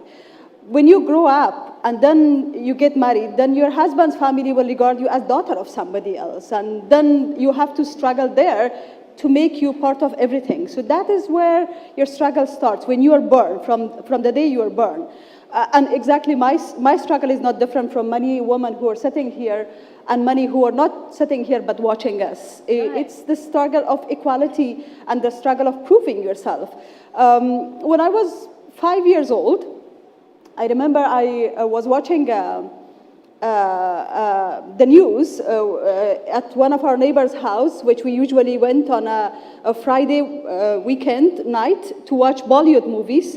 And I was following the news, and I saw a woman who is standing and giving speech in front of thousands of men, and that was Indira Gandhi. I was 5 or 4 years old, and I could think with myself, like, can women do that? How that is possible if a woman is standing and then the man are listening? Well, the first thing that came to my mind, how can she do it? And the second, how can she convince the man to listen to her? Right. Never I thought that I one day might stand in a stage in India, and then a lot of women, but very few men, still could listen to. And you were going to run for president of Afghanistan, right? You were planning to run for president of Afghanistan. We may be looking at the future president of Afghanistan here. Well, I always believe that we have to set our goals ambitious. Right. We have to dream higher. because our parents, your parents, our parents, all of us, mothers, women, generation before us, did something different. Right. And this is because of their efforts that we are sitting here now. Right. We have to set rules for the future so that our daughters could, or our children could have a better life. Now, if I have this feeling that the new generation all over the world has this sense of self-satisfaction. As long as they have a job, they have a computer, they have a salary, they're satisfied. Yes. Which I think this will actually contribute to a world of inequality if we are satisfied with what we are today. So we have to set goals for the future. Right. And that should be ambitious. I know it's very difficult. I know like Sri Lanka, Bangladesh, we need India, to be ambitious for future generations, because future generations depend on our ambition to get ahead. Absolutely. And Udara, you said something very interesting to me when we were talking, is that women need to liberate themselves from fear. It's fear that keeps women down. It's fear that keeps women back. Tell us a little more about how you overcame fear. Yes, I mean, I do believe to everyone, fear holds us back from doing a lot of things and from being who we really need to be or want to be. So, for me, I was like this 23-year-old who just wanted to make a difference, and nothing would stop me, and I would just keep going, and I had this great passion to make a difference. First it was the animals, and it became obviously, then I was a model for a few years, and then I became about fashion and retail, and I just wanted to change the way retail was happening in Sri Lanka, and that was really my ultimate goal. And like she said, I do believe in goals and dreams and setting them high, and then aiming for that. And I just kept going, and it was like actually like 15 years or so later that then people kept saying, "Oh, you're a woman. How come you did this?" And then it was like, "Oh, really?" And did you face resistance from men in Sri Lankan society? Did you face daily resistance? Not really, because I just. For me, I just had this goal, and I just had blinkers on, and I just kept going, and just trying to achieve the goals. And after the company went public, I also sold the company to a large Malaysian retail company, 49% of it. So I had to go and meet the board, all men, and sell the company to them, which I did, and then brought in a lot of investment to Sri Lanka. And now you're doing where your heart really is, which is looking after animals. Yes, and then I sold the company 3 years ago and went back to my true passion and my calling in life, which I believe is to give a voice to the animals who face such adversity, and to protect our environment. And we've spoken, we've spoken a lot about some amazing women and very inspirational women, but we haven't spoken about the greatest woman on earth, and the one that we all need to talk about and respect, which is Mother Nature. Which is? Mother Nature. Mother Nature. That's Without right. whom we would Nature all is a not be woman. here. Absolutely. The words of a former Supreme Court Justice, Ruth Bader Ginsburg, has always been an inspiration to me. She said that the trick of a successful marriage, a trick of a successful working relationship, trick of successful women is always to be a little deaf. So if you're a little bit deaf, the unkind word, the slight, the contemptuous word brushes off you and you can deal. Is that something that echoes with you, to be a little deaf as you go along? Absolutely, absolutely. Be a little deaf, and I maybe sometimes a little blind as well, because you don't want to, a lot of times you don't like the things that you're seeing. So I faced that a lot. I mean, when I started off, one of the problems was not to be people didn't take me seriously. So most of our clients in the advertising business would be men, and you'd go into a board meeting, and then people are not taking you seriously, and they're talking to someone else and not making any eye contact with me. So I mean, you have to be definitely. And how do you deal with that? How do you sort of establish yourself? You kind of stand ground, and you kind of continue to speak to them till they have to start looking at you, right, and start listening to you and responding. So persuade, don't confront. Yes. I don't believe in confrontation. Like, persuade and make a point. Right. Make a point.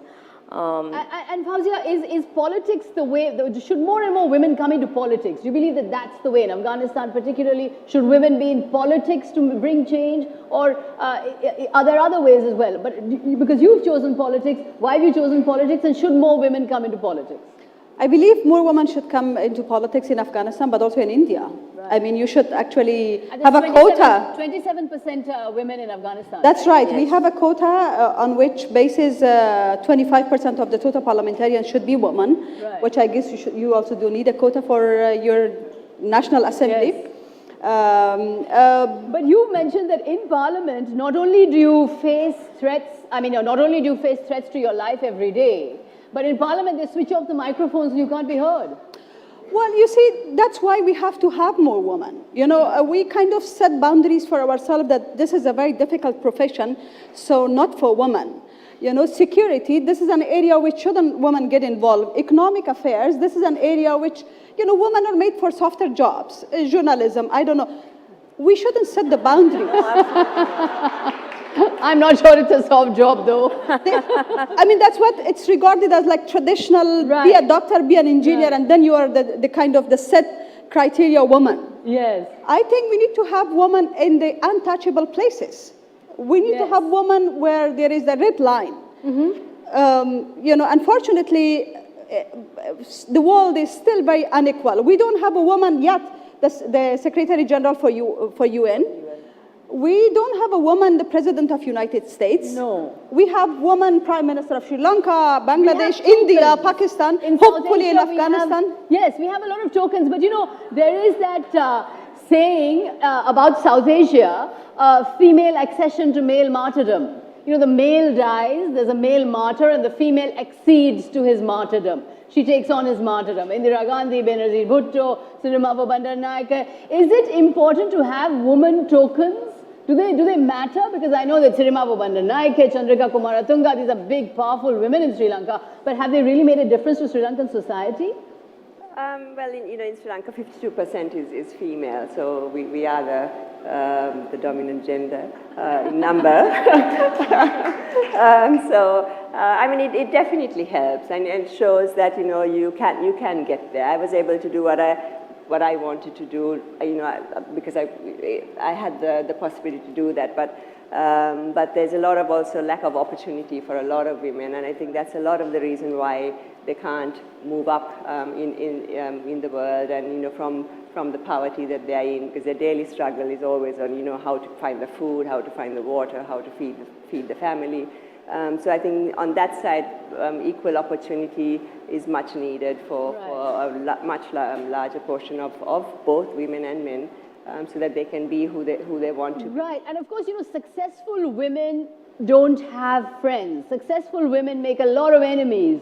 How do you deal with all the enemies online? I've seen the kind of trolling you get and the kind of attacks you get. Is your policy confrontation? Is it ignore? How do you deal with it? You just have to have your belief, and you have to know that what you're doing is, as long as what you're doing is good and for the benefit of many lives, and you just want to change lives for the better, and change your country or the world for something that's better and something that's been wrong in the past, which is what I advocate for animal welfare, for protecting the environment, and causes like that. So I truly believe it, and I truly believe things in the past have been done wrong. And you need to know, just go by your heart, and like what you're doing is right, and what you're doing, and you just have to keep going, and just have to believe that what you're doing is what's right. And it's really not my work. It's not about me. It's about the cause. It's about thousands, for me, of animals who are suffering greatly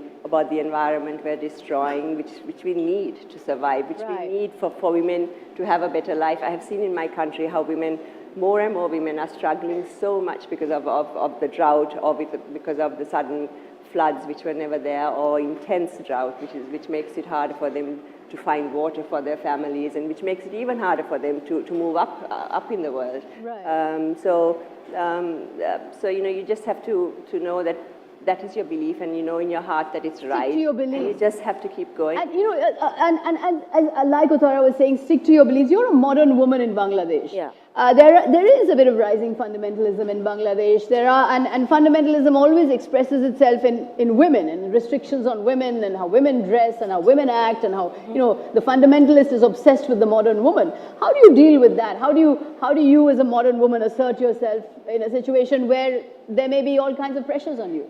So I think there's a rising extremism all across South Asia. I mean, there's pockets in Bangladesh, but it's not prevalent. It's not something that you feel on a daily basis. It's not like you feel unsafe. I mean, it is still true. Like we have a lot of area to cover as far as safety for women is concerned, but the government is taking some definite steps to reach out to women and to make it safe for women. So I do not face any kind of issues, and you can dress as you want, and you don't have to cover yourself or anything like that. So it is pretty secular. All religions are, I mean, they are safe. Right, but that's not the case in Afghanistan, I know. And you have faced daily threats. I know you wanted to be a doctor, but the Taliban interfered with your medical education, right? That's right. They wouldn't allow you to complete your education. Not only me, but as we all know, the Taliban did not allow women and girls during the time that they were in power to pursue their education, but also to access basic human rights. They were denied with any kinds of right, including access to education, going out, etc. So I think women are the main victim of war and insecurity, and also you were saying extremism. Extremism. So where would you stand, for example, on the question of, say, religious identity and freedom of expression? Because that's a big issue in all our countries, right? There are people who argue that my religious identity is threatened if there's a certain person making a film in a certain way or writing a book in a certain way. I know there was that film, Muhammad. Where do you stand on that film? Do you feel that right of freedom of expression is absolute, or that, in fact, religious identity is equally valid? Well, I think we have to differentiate between two things. One is religion, and then the second is wrong understanding of religion and mixture of tradition with religion.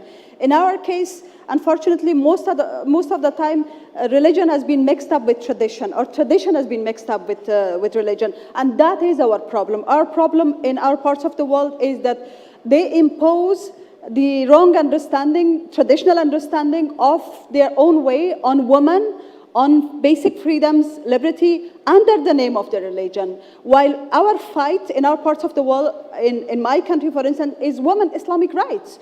If women are given the exact Islamic rights that is written there, then we have, to the maximum, we have freedom for women. Right. Unfortunately, the Quran and then the Hadiths have always been misinterpreted and misleaded. Sometimes they are being misinterpreted in a way that it doesn't give the right information to the people. When it comes to the freedom of speech, I think Afghanistan is setting role model on that. Mm-hmm. There are people who are holding it back, the Taliban and some of their supporters. They are holding it back, but I think Afghanistan will move forward. What about freedom of choice? What if you didn't want to wear a scarf? If I didn't want to wear a scarf as a politician, it will certainly impact my political career. Right. But as an ordinary citizen, it's your choice to choose what to wear, what not to wear. Certainly, you feel that there should be a choice. I think it should be a choice. I think, like many other speakers that discussed today, women should be given the choices, not only in Muslim countries, but also in European countries. Right. The fact that I don't see the difference between Taliban, who imposes me to wear burqa, and those who actually don't allow women to wear scarf. You have to wear jeans and t-shirts. Scarf in France. I don't see it, because you're limiting women by their appearance. Right. You shouldn't limit women by their outlook. You should give women to wear, what matters is her ability, her capacity, her knowledge, her way forward, the way she goes, the way she achieves, not the way she appears. Right. So for me, Taliban, extremism is extremism of any kind. Of any kind. And our time is up, but I'm going to have one last round of questions. How do you deal with the hate? Trolling online, I thought I was the veteran of that. I mean, the kind of, I thought trolling, I really get trolled, but you get the kind of online trolling and hate that you get on social media is unbelievable. How do you deal with that? But I also get a lot of laugh. You do. So, well, I think as a woman, if you become stronger, you find more enemies. Right. So see it that way. If you have more people that are opposing you, means that you have been impactful, you have been effective in what you do. Did you ever feel, last round of questions, do you feel like ambassadors of your country? Do you feel that you need to represent Sri Lanka abroad? Of course, in an international fashion market, you did have to represent the Sri Lanka brand abroad. How was that like? How did you feel being the ambassador of Sri Lanka, representing the fashion of Sri Lanka amid a range of international designers? Yeah, I think it's important. I mean, everyone here, I just saw, they've been to Odell and they like it. And so I think... Everybody loves Odell, right? Yes. Yes. So, of course, I don't own it anymore, but, but yeah, I mean, it helps bring change. And not only that, but for me, I mean, I think, I know I've been able to influence a lot of young girls, young women, who want to do a similar thing, and I know they're doing it now, and so many others want to do the same, and I think that's what's really important, is to lead the change. Do you ever feel that, oh God, I wish I could leave Bangladesh and go away? Or do you feel that, no, I want to represent Bangladesh and say, no, Bangladesh is not just about what you hear, it's about a lot of other things. Bangladesh, for example, largest garment exporter after China. Yes. No, I mean, so sometimes I do. Sometimes if I'm honest, then yes, of course I have those feelings. But no, I don't want to leave Bangladesh, and I want to represent Bangladesh, And be an ambassador of Absolutely, Bangladesh. absolutely. And you, I mean, did you ever feel you want to give up on Afghanistan and just go away? Well, in all of our lives, there are days that you just think that, it doesn't worth it anymore. It's like you work for equality, all of you. You climb the mountain to the top, and then all of a sudden you fall again, and you start climbing again. The important thing is that you have that passion and courage, because I have this experience as a woman. If you fall again and again, that gives you more reason to stand again and again. Right. So as I have fallen again, it gave me more reason to stay back in my country, and one day see Afghanistan, like India, like Bangladesh, like Sri Lanka, like Pakistan, being led by a woman. Wonderful. I think those are wonderful words to end on. The more times you fall, the more times you have the opportunity to stand up. Ochara Gunawardene, Fauzia Kufi, Sara Ali, thank you very much indeed for joining us. What a lovely showcase of South Asia and South Asian womanhood. Thank you very much.